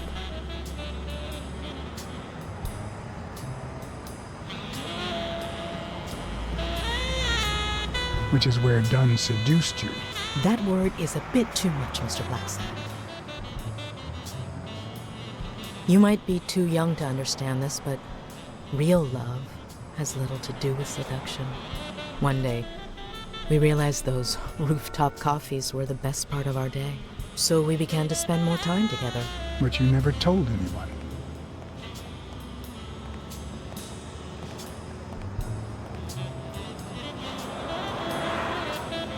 Maybe you should have told his daughter. Like I said, I barely know her. Joey didn't want her to find out until we were sure. He was afraid that our relationship would only make matters worse.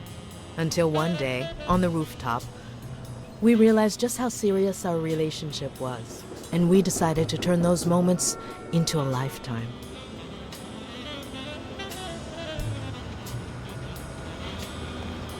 So you asked him to marry you? What? Please, I know better. He gave me the wedding ring and we decided to tell the world. He said he needed to share that happiness with his little girl. Turns out, he wasn't that happy after all. What about you? How did you feel about telling Sonia? Maybe you already noticed, I have a slight cold. I really should be heading home.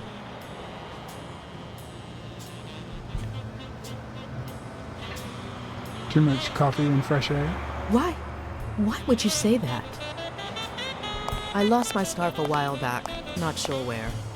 And now, if you'll excuse me, that's my bus stop. A pleasure to speak with you, Mr. Blacksad.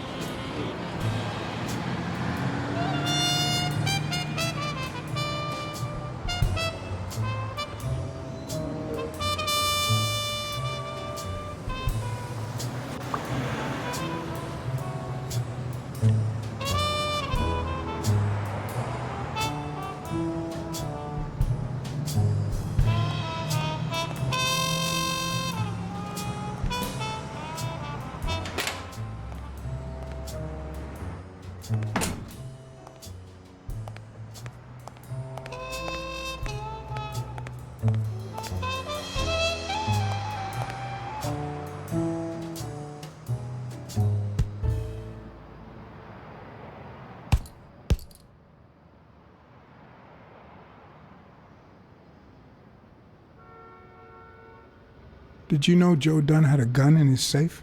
No way, man. He hated firearms. Although, when Bobby Yale was a teenager, he went through a crazy phase. Even dropped out of the gym and joined the gang. Nothing serious. Early one morning, he broke in the gym. Joe was already here and caught him red-handed. Bobby pointed the gun at Dunn and ordered him to open the safe. So, Joe opened it and asked Bobby to put the gun aside, leave the gang, and start boxing again. I got here 5 minutes later and found Bobby crying like a baby in Joe's arms. Then he just stood up and put on his gloves.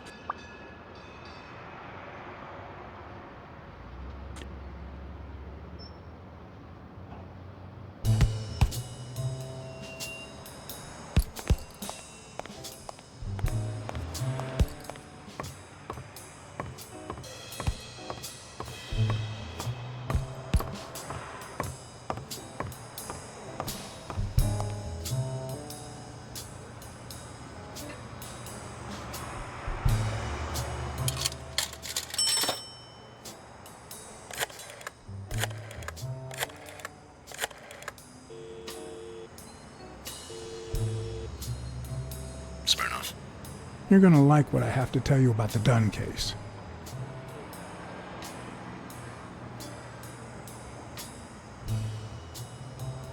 Dunn and the gym's cleaning lady were about to get married. Great. Call What's News. They'll know what to do with such an incredibly interesting piece of information. The combination on Dunn's safe was her birthday. He even gave her a ring. You know, your typical suicidal bliss. Okay, I'm still not convinced, but I might have something for you.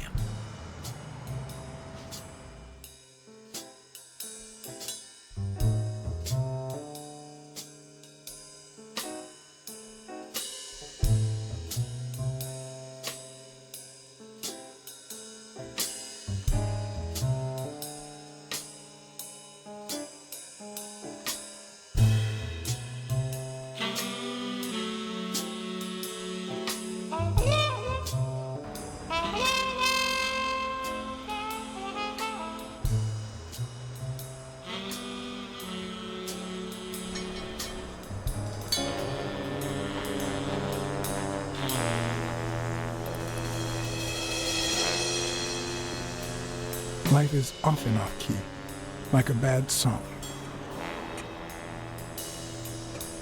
The notes come together but feel flat, unable to create anything resembling music. And yet, there are ways to string them together to create harmony. Ways that are not always entirely in our hands.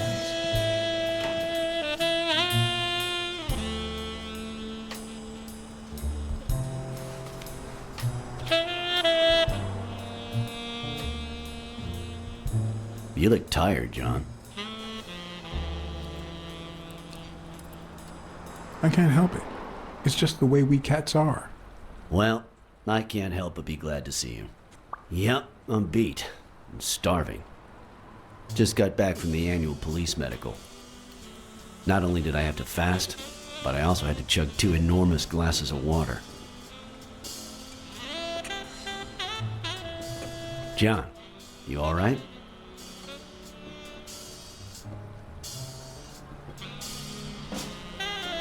I'm always all right. Yep, that's the problem with us men. The thing is, I'd love to help you out with this case, but I can't. You know I work for the state of New York. If I had any information, I couldn't share it with a private eye. Even if it was lying on top of this table.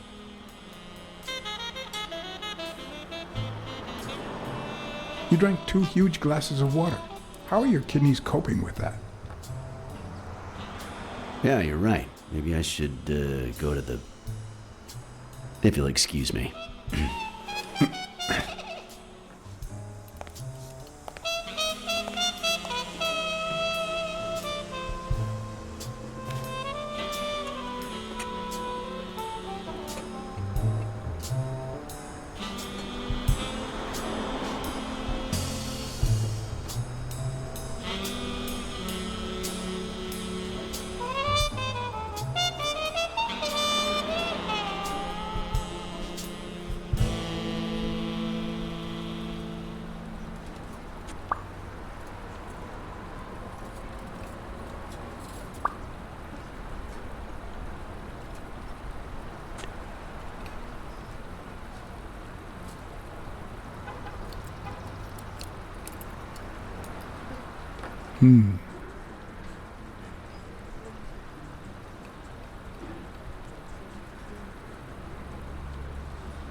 Interesting.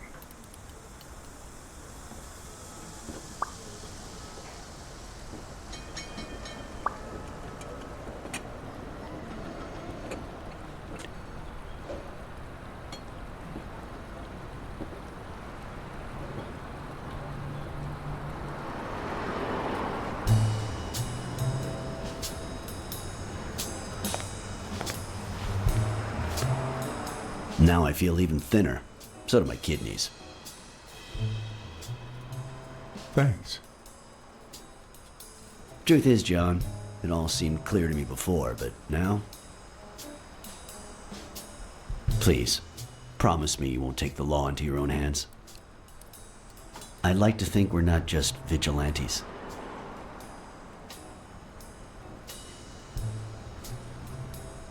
Sure, you can trust me. I give you my word. All right. In any case, keep me posted, will you? Sure. You can count on it. Take care, John.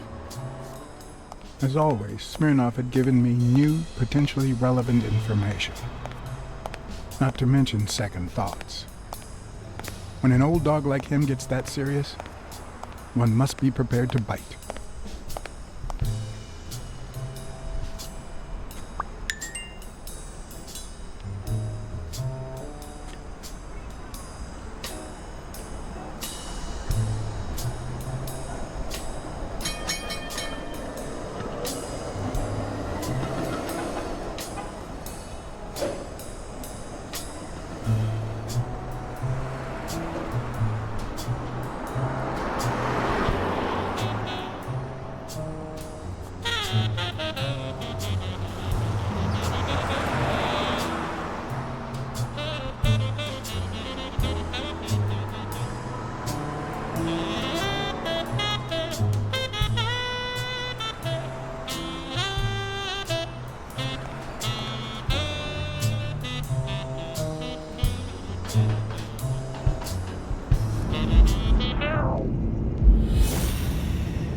I'm much taller than Dunn, and I can barely reach the noose. There's no way Dunn hanged himself. Not on his own, at least.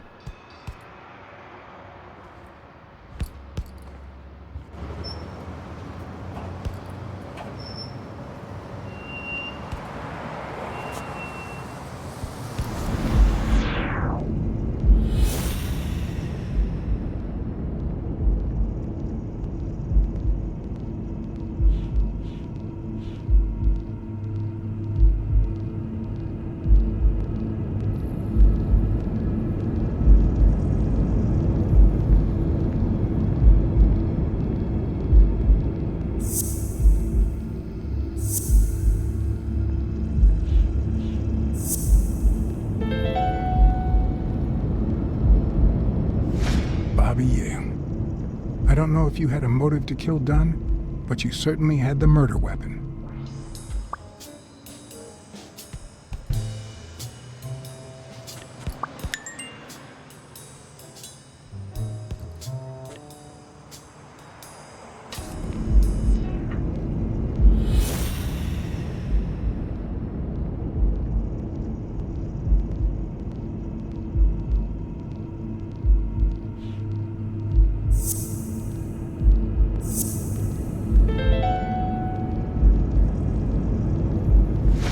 All right, Dunn punched a paint can, but why? Wasn't he calm and composed?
I'm much taller than Dunn, and I can barely reach the noose. There's no way Dunn hanged himself. Not on his own, at least.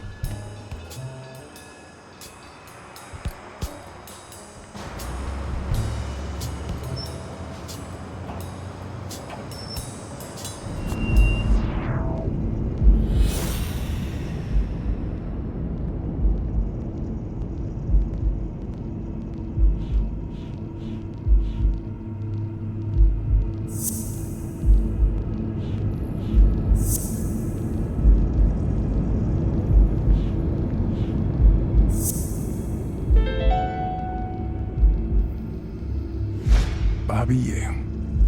I don't know if you had a motive to kill Dunn, but you certainly had the murder weapon.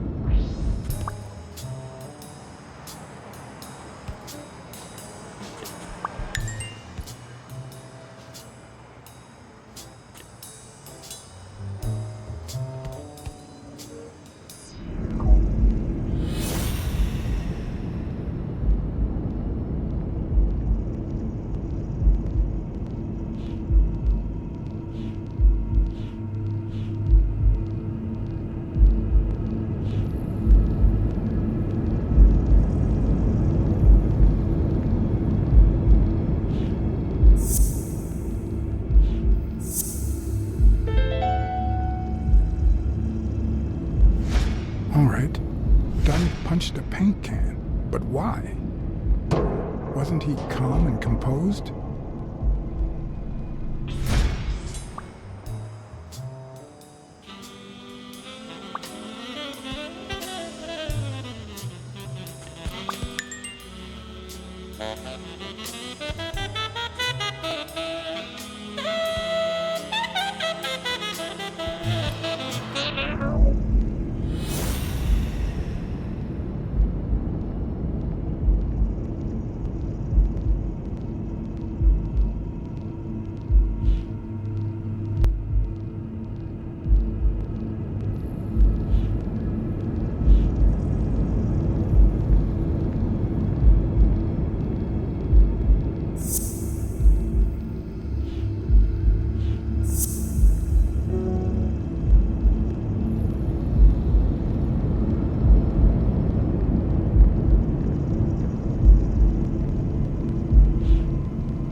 Dunn must have punched the can while he was arguing with Yale.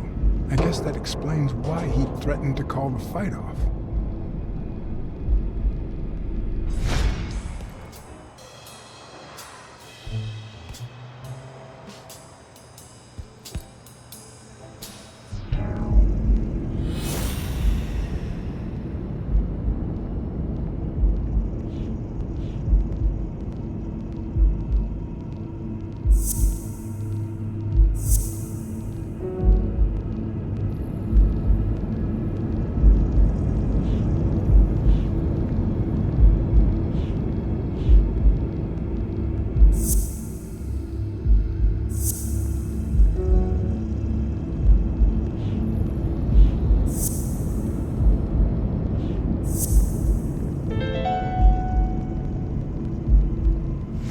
Christ. Did Yale kill Dunn just because he wanted to call off the fight?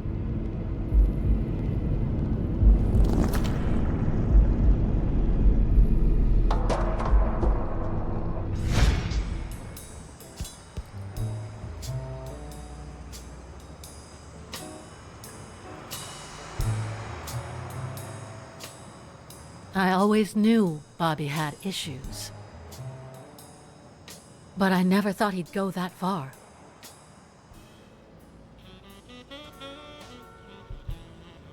I couldn't say. In my line of work, you really shouldn't jump to conclusions. But the chest expander, the box in his locker, the marks on my father's neck. It all leads to him.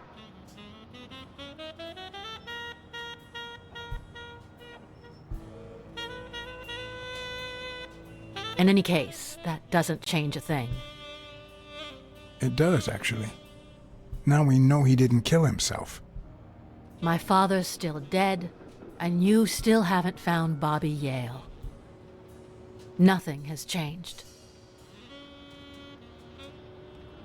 Opening the safe and finding my father's will won't help us achieve anything. So please hurry. Time's wasting.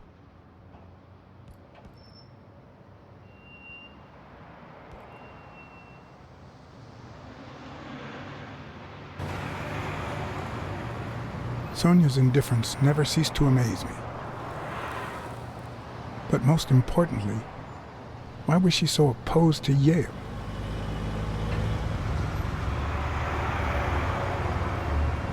John Blacksad? I think I owe you an apology.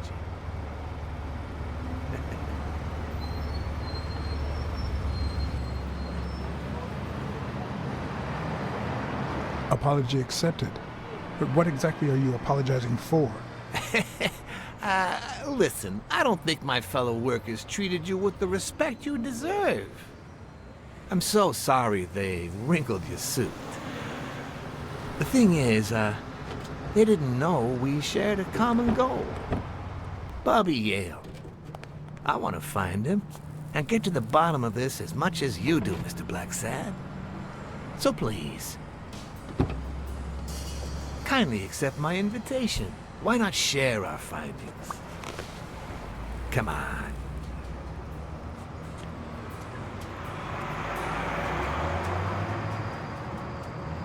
I'm afraid I have to say no. I can't ride in a fancy car with a wrinkled suit. Oh, I don't see why not. In any case, if those little wrinkles make you uncomfortable...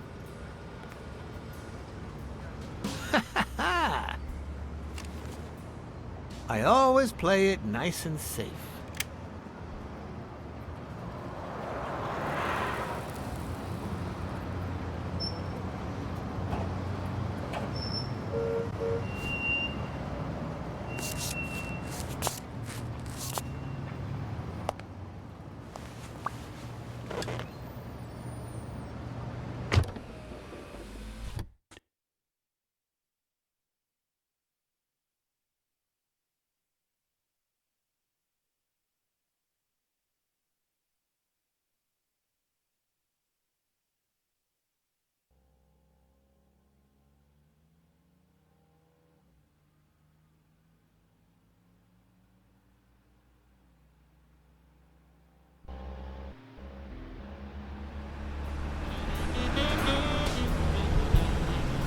Thank you, Blacksad.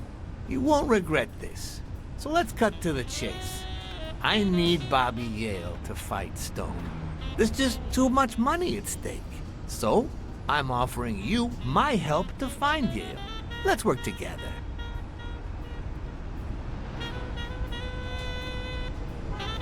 What kind of help do you need? A simple exchange of information. You're a good detective, and I, well, let's just say I have my own ways of making people talk. I think I'll have to pass this time. Why? What? Do my own ways scare you?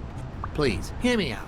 Let's say I bet a beer that we find Yale in 3 days, and you bet a beer that we don't. In 3 days, one of us has to buy the other a beer. Is that so bad? We're simply two grown men using our money and free will to conduct a small private exchange.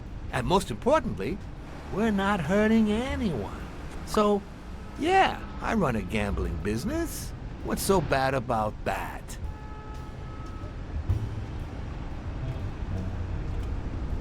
I can't really say. Well, I can. Nothing. But I'll tell you what is wrong. The way our government is ruining America. We live in a so-called free country. A place where honest people can make a living, provided they don't hurt anybody. We're not communists. Well, at least I'm not. I would have never thought otherwise. As for me,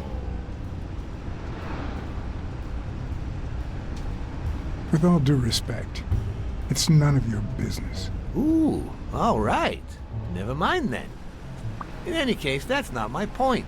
The government betrays our nation's values by passing communist laws that forbid an honest man like me to make a living without hurting a soul. And that, Mr. Blacksad, is just wrong. I'd even say it's unconstitutional. Do you get my point now?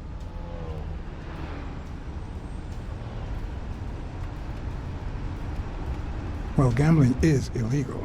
Oh boy. Did you hear anything I just said?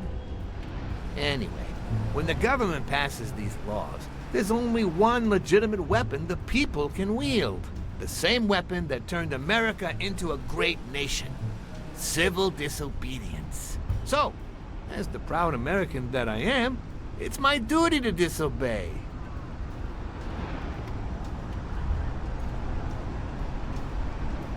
Sure, but there's no room for your ways in civil disobedience. My ways? Oh, I know what you're getting at. But what's past is past. I wasn't always a boss, you know. No, sir. I started at the bottom, when Lucky Blitzen ran the show.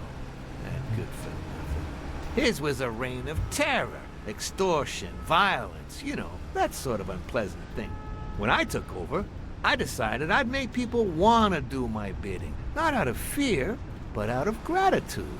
I decided to help people so they would help me. That beating your thugs gave me was really helpful. Thank you so much. Those poor bastards didn't even know you were a detective, that you were on our side. Maybe at first. But when they tied me up and beat the socks off me, they knew very well who I was. Seriously? That goes against my rules. Who was it?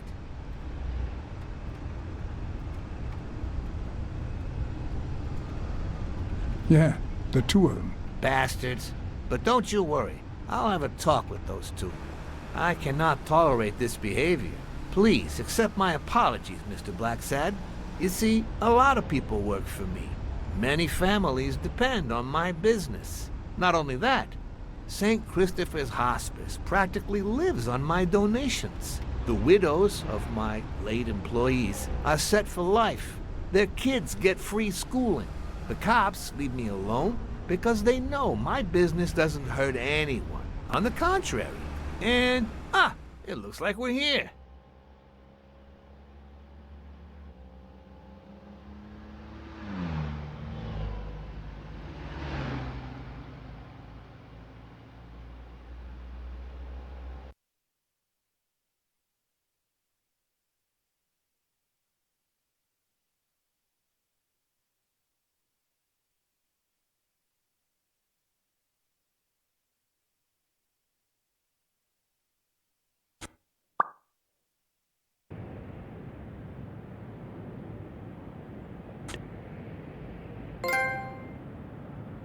Yale's apartment? I told you. Go ahead. Search the place. I'll wait down here. When you're done, maybe you'll change your mind and share your findings with me. Or not. It's your call, Mr. Blacksad. I'll make sure you're suitably compensated. Colbert! Wilson!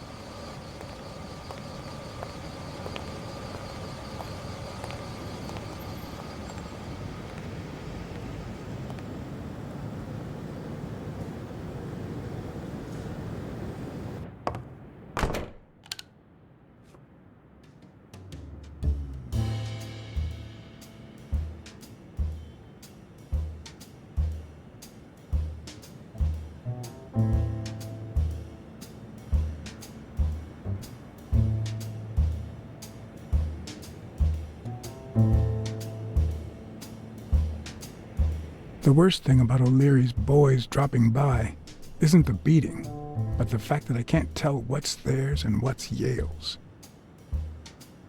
Can't say this is the ideal drink for an athlete. Then again, it could be your classic bookie thug lunch.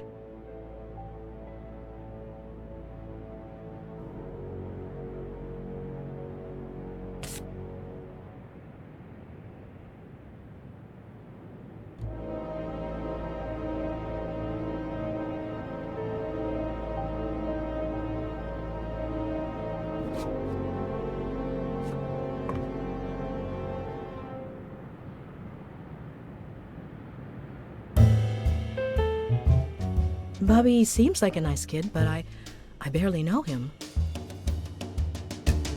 Ugh.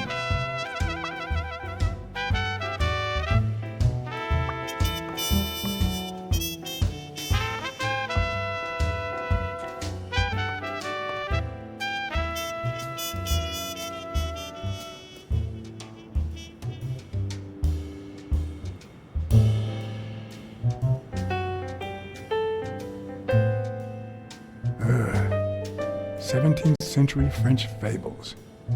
Mayor must be one boring old lady.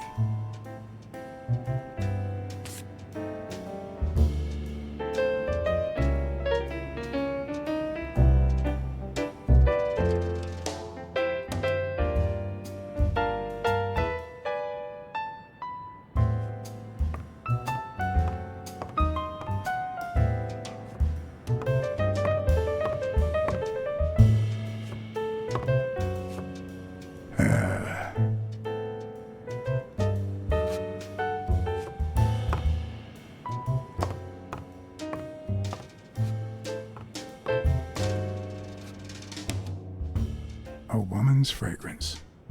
Almost angelical.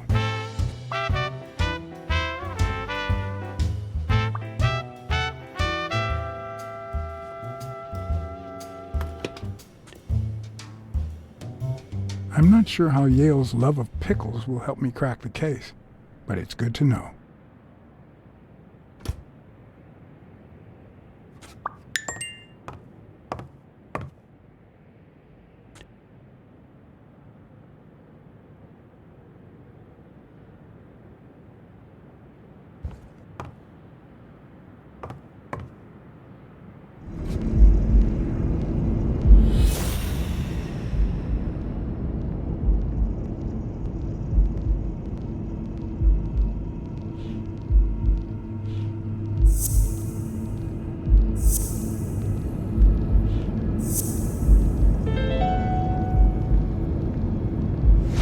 That means she's been here recently. But why? What does Sweet Mary have to do with Yale, the murder suspect?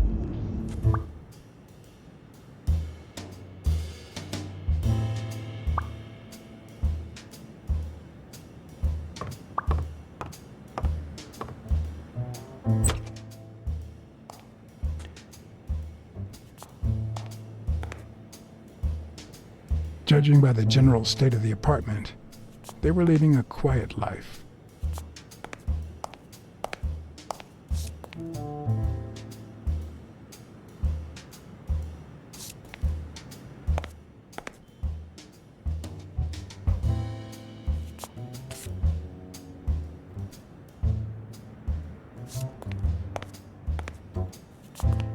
Judging by the general state of the apartment, they were leading a quiet life.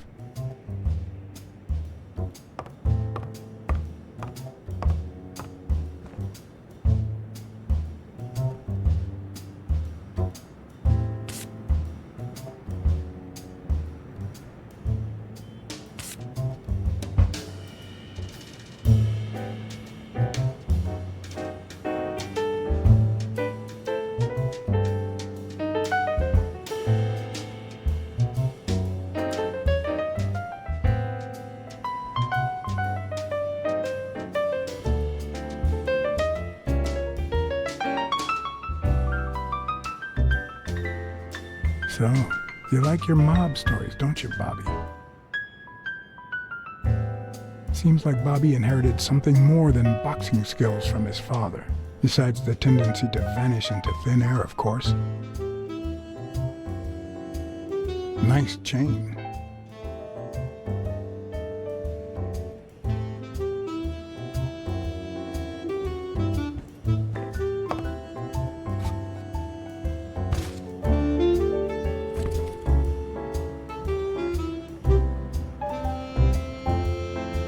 Copy 1 of 3. Do you know any of his relatives? His father, Avenarius. Avenarius? The boxer poet? Didn't he disappear 20 years ago?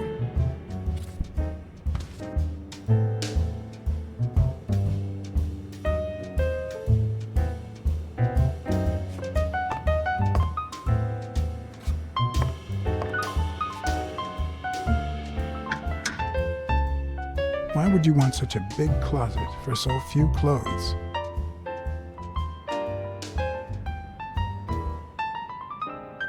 Unless someone emptied it recently.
With people like O'Leary, you just never know.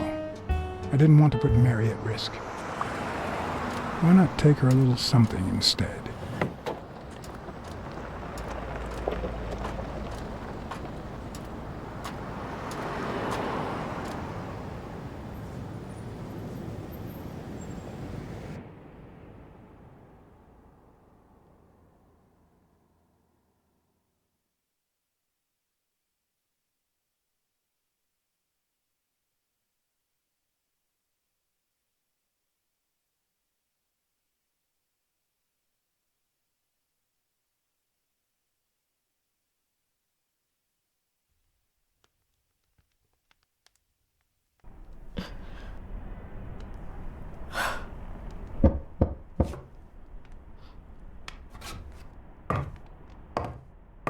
I've never trusted angels. Mr. Blacksad? What a... Surprise?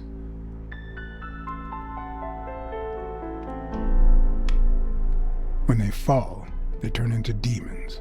Joey told me he was going to spend the afternoon painting the gym and that Bobby would be fixing something up on the roof.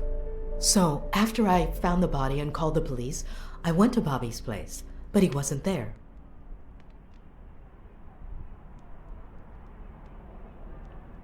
How did you open the door to his apartment? I think it was already open. Everything is so confusing. I'm sorry, Mr. Blacksad. Don't be. I'm here to figure it all out.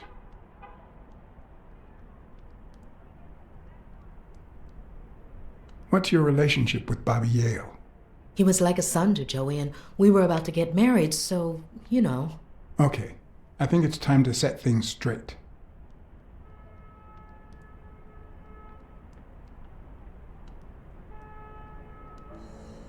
I think you and Bobby Yale conspired to kill Dunn. No! How can you even think of something like that? How can you convince me otherwise? I found a picture at Yale's apartment. It's you and him on a roller coaster. Care to explain, Miss Purnell? I'm not white, Mr. Blacksad. What?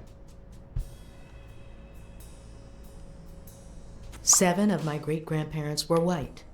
The 8th was black. According to law, I'm a black citizen, even if my skin says the contrary. Do you know what that means when you're born in North Arlington, Alabama? Segregated housing, with far worse homes for colored people. We even have different water fountains, for God's sake. The separate but equal doctrine and all that. That damn nonsense. And all the lies. That's why I moved here. No one knows what color my great-grandparents were. I completely understand you, Mary. Just think if you were also a woman. He's my nephew, Mr. Blacksad. Joe and I first started taking care of poor Bobby when my sister died. That was when he was almost 15. The 3 of us went on that trip to Luna Park. So this is where Joe Dunn comes in. Bobby was the only one who knew about me and Joey. We were afraid that someone would use my past to ruin his career. It's not the first time I hear that story.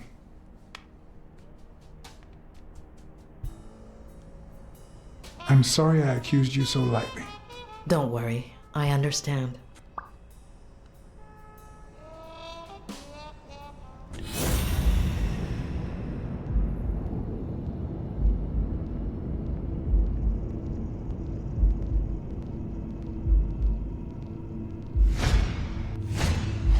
Mary smells like... Actually, the whole room smells like a pie fresh out of the oven, so I can't identify any other fragrances.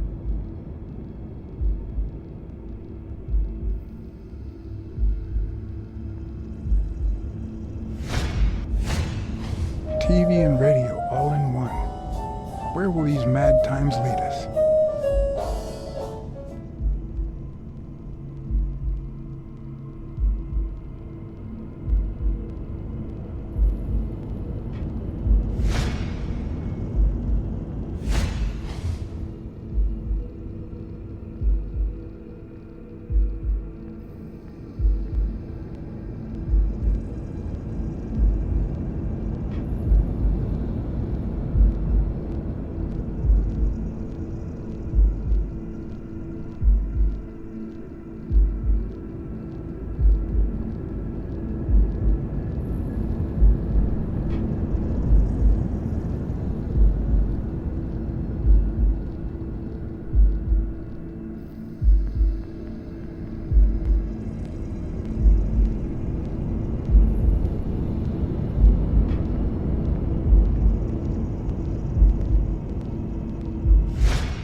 Fresh out of the oven.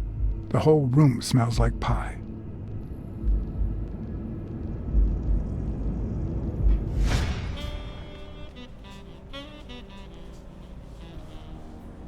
That cherry pie smells so good. I'm starting to get hungry. Thanks.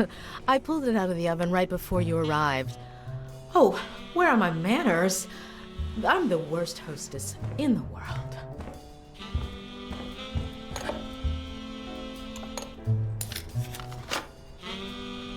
Let me go get a knife from the kitchen.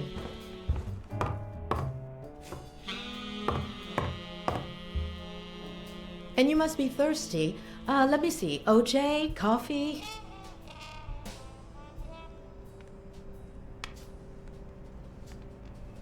OJ is fine, thanks.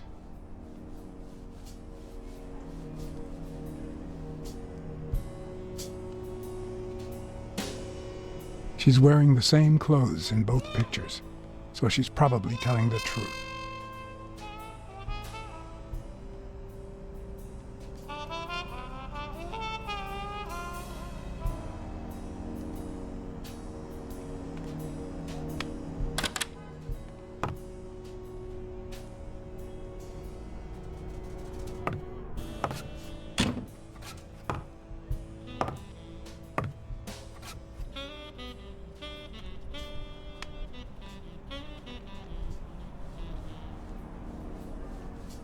That's some beautiful artwork you got there.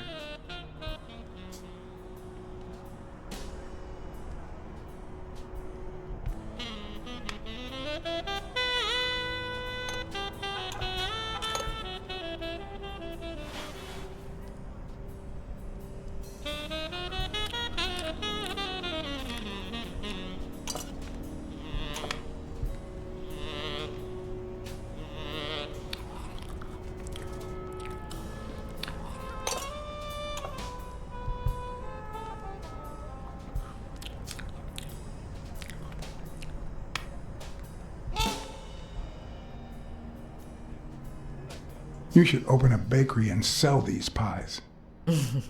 Thanks. Joey used to say the same thing.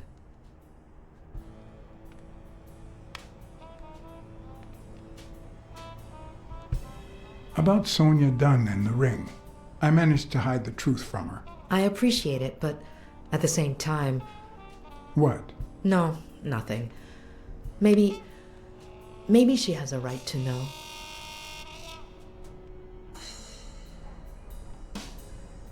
Your secret is safe with me. I'd like to believe you. Are you sure you don't know where your nephew is? I've looked everywhere. He's nowhere to be found. Don't worry. I'll find him. Thank you. I couldn't help but notice a queen-size bed in the room. You what? Sorry.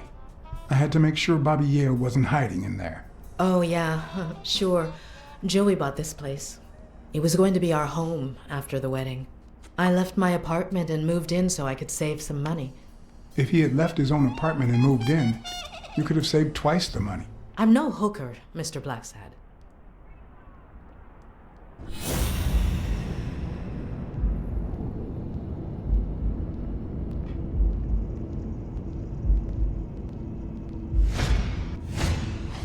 Now that there's almost no pie left, the scent has also disappeared. Interesting. Now Mary smells like a huge dog. Mary, when are you going to stop lying? I know your nephew is here. I can smell him. What? No. I already told you I don't know where he is.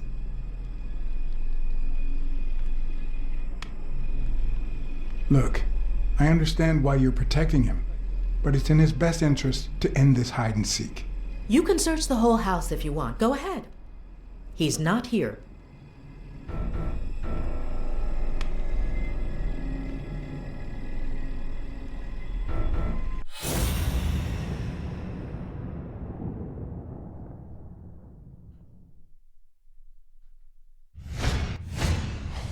Wait a minute.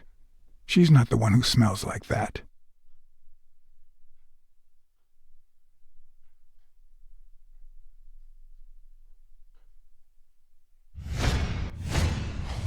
That's where Bobby Yale's scent is coming from.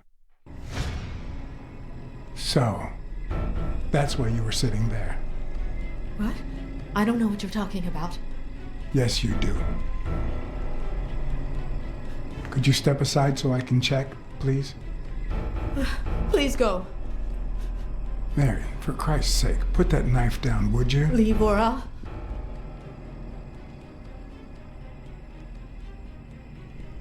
Mary, please, calm down. I mean it. I don't want to hurt you. Leave her alone! Bobby!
Mary, Bobby.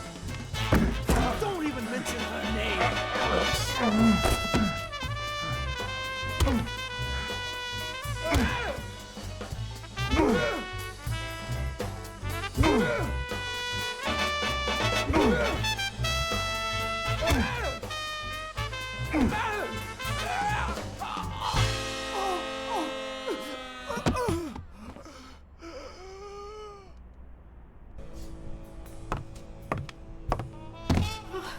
Bobby!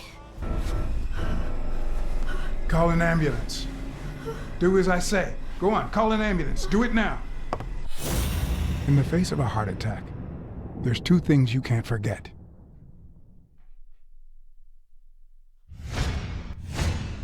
One, stay calm. Two, 1 chest compression per second. 1 Mississippi.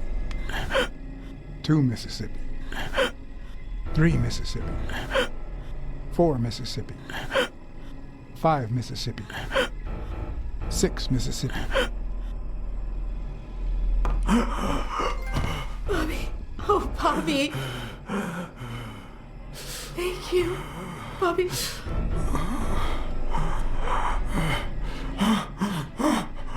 Bobby. Thank you.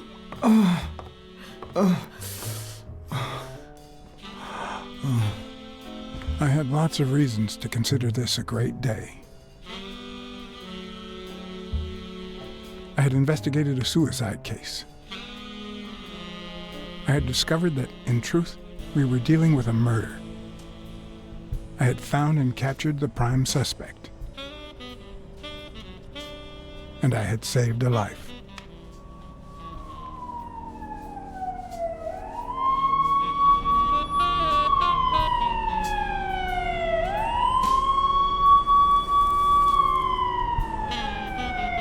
And yet, everything in me screamed that something was going wrong.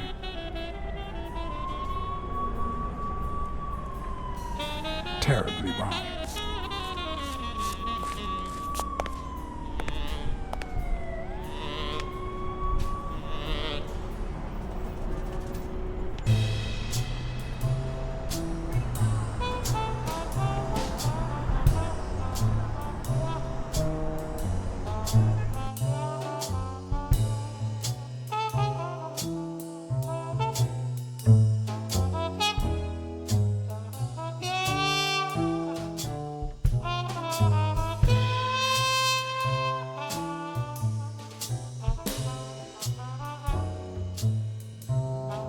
Promise me you won't take the law into your own hands. I'd like to think we're not just vigilantes. I want a gun! What the hell? Bang, bang, bang! A fair amount of violence, extortion, and casualty.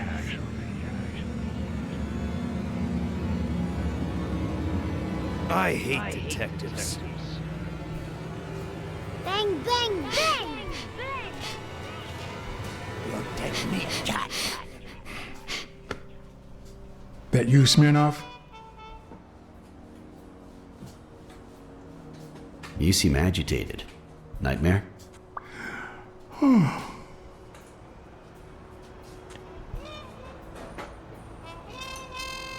How long have I been sleeping? I just got here. Anyway, why don't you go home? In his current condition, Yale's not going anywhere. Besides, we'll take it from here.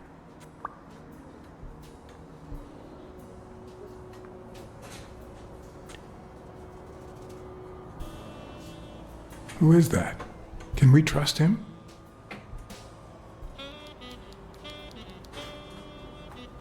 I know how to pick my men, John. You? I'm not so sure. You promised me you wouldn't intervene.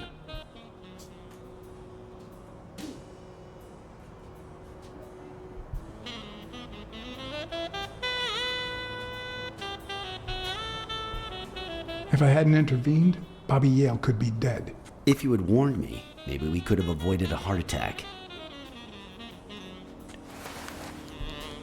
Anyway, what's done is done.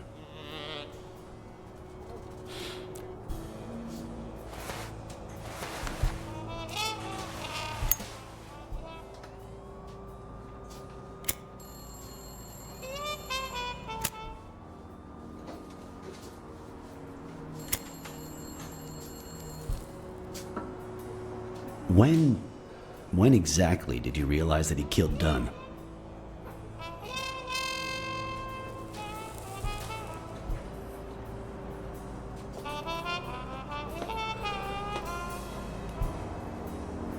Out of sheer curiosity. I'm a cop after all.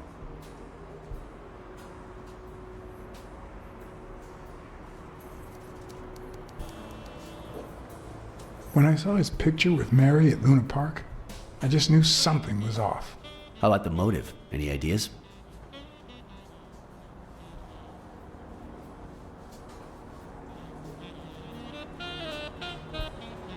I know Dunn wanted to call the fight off after something Yale did, but I still don't know what. In any case, hopefully Yale will tell us more. Would you let me ask him some questions when he wakes up? I know you will, with or without my permission, so I'd rather not feel betrayed. In exchange, drop by the station when you can. Your investigation could really help my men. Who, by the way, must be waiting for me to interrogate Mary Purnell. Boy, she was hard to pry from Yale's side.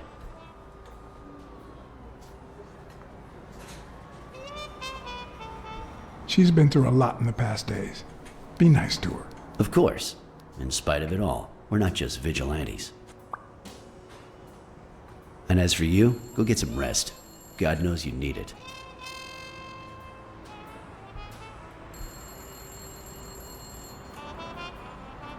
I can't promise anything.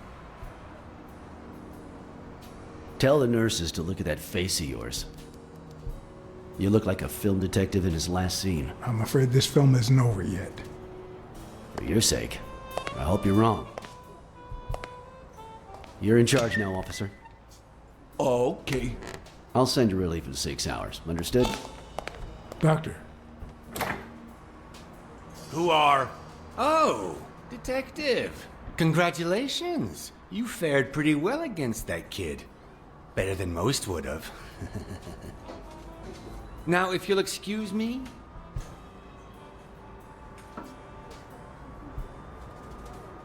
Let's just say I got lucky.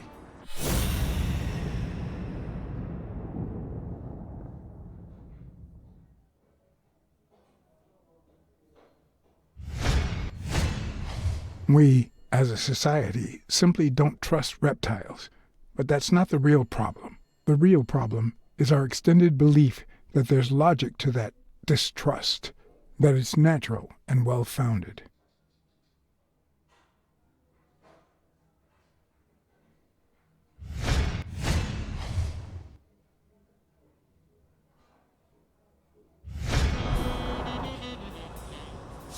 How's Yale?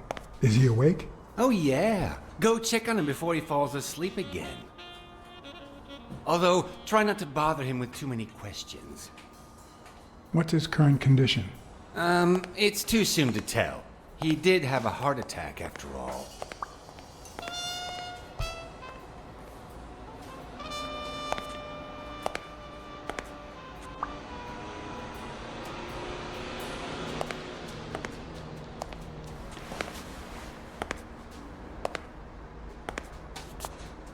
Go away. I don't want to see you. The doctor told me to sleep. I rarely get to interrogate a suspect with his guard down in a place as quiet as this. Getting the chance to study his body language with no distractions is a rare gift.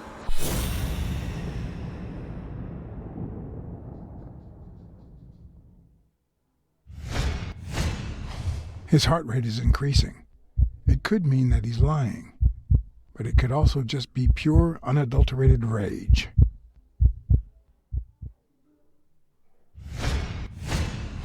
He's looking straight at me. If he couldn't hold my stare, I'd think he's lying, but that's not the case.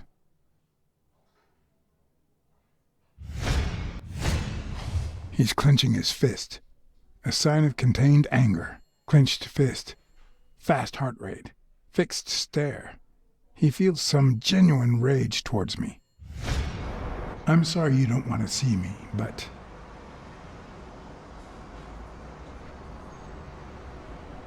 I saved your life, son. Maybe my aunt feels gratitude. I certainly don't. Luckily, I just got my medication. I'll be snoozing soon. All right, I'll just cut to the chase.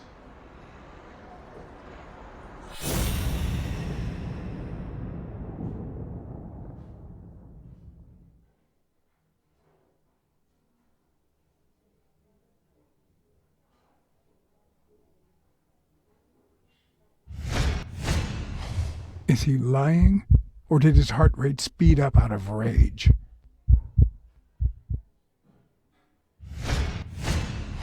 He can't look me in the eye. I'd say he's lying. Is he holding back his rage?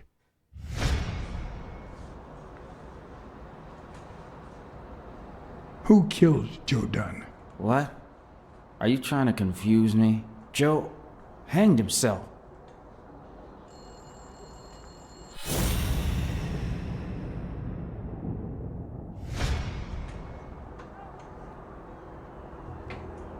I know Dunn threatened to call off the fight. Why? How do you know that? I'm a detective.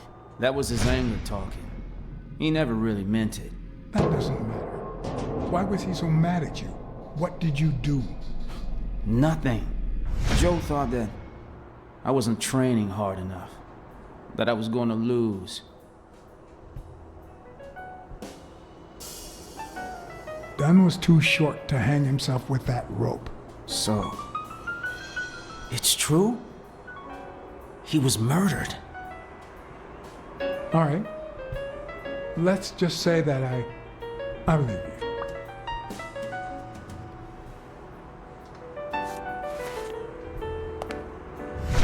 The murderer killed Dunn with a chest expander and planted evidence to make us believe it was suicide. But he also left enough clues behind to make sure we found the true murder weapon. Then he put the chest expander box in your locker to frame you. Do you know anyone that twisted and who also happens to have a motive? I don't know.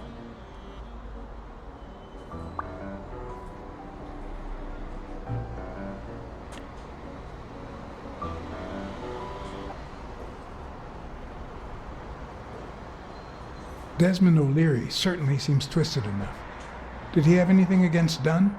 I'm not sure if they knew each other. At least not in person. About a month ago, Joe kicked one of O'Leary's men out of the gym. He was trying to give a business card to... Jacob's Giambi. Yeah, exactly. Did Jake tell you about that? Something like that. What about Frank Cassidy? Do you think he has a motive? Maybe. A few weeks ago, Joe took me to a boxing managers association meeting. Headed by Cassidy. Yeah. He was obsessed with making it illegal for boxers to fight without a manager. Or without an associated manager. Everyone seemed to go along with it until Joe spoke up. He said that would lower us to mob status. That Cassidy had founded the association just to make money by monopolizing the sport. That made others think twice. And Cassidy ended up empty-handed. Poor Cassidy.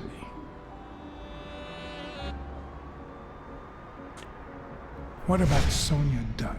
Sonia? I doubt it. She's odd, but she's his daughter. I've seen worse, believe me. Blacksad. I think I owe you an, You know, my father disappeared when I was 6, right after winning a fight. We never heard from him again. Do you know what that does to a kid?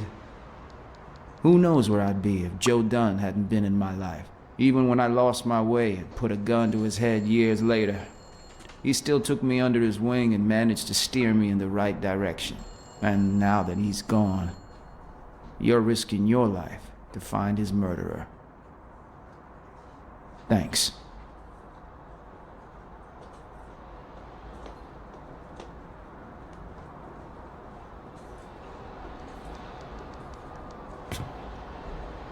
You're welcome.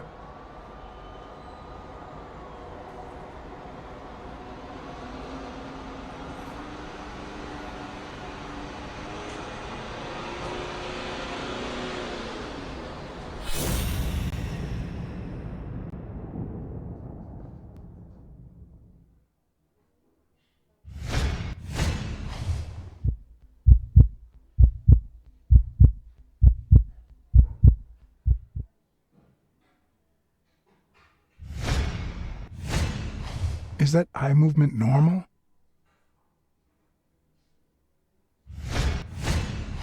The hands say a lot about what's going on inside a person. He seems restless. Should I tell someone?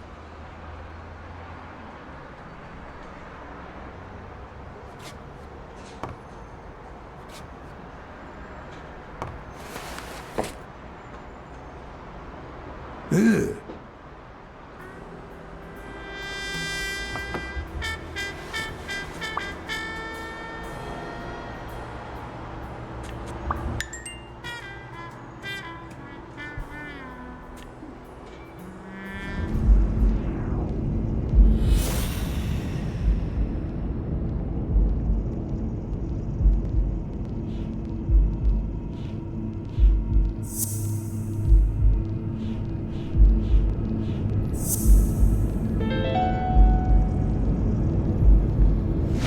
No, the footprints don't match. If Yale killed Dunn, he did it without stepping in the paint, or in different shoes.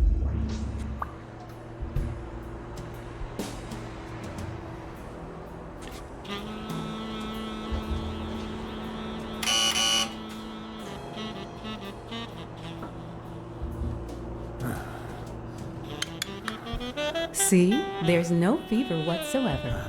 He must be having a nightmare. Are you sure? Wouldn't you have nightmares too, after what he went through yesterday? I know I sure wouldn't sleep. I have nightmares myself, but those go way back. Oh, the poor thing. Do you know what my nightmare is? It's that witch I have to work with. Oh, good thing she's got trauma surgery at 12:30, but I wish it were a little sooner, you know? Anyway, thank you for letting me know. And for bringing him in. You don't know how excited I am to be involved in a criminal case. It might not be important, but I need to take a look at his medical report.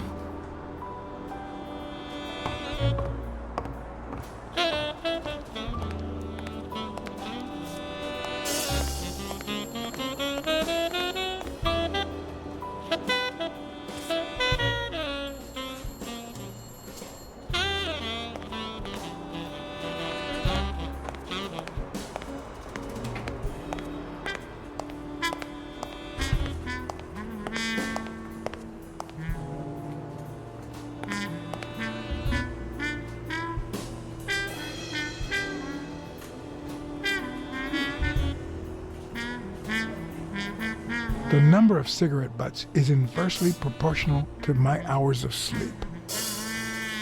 Ah,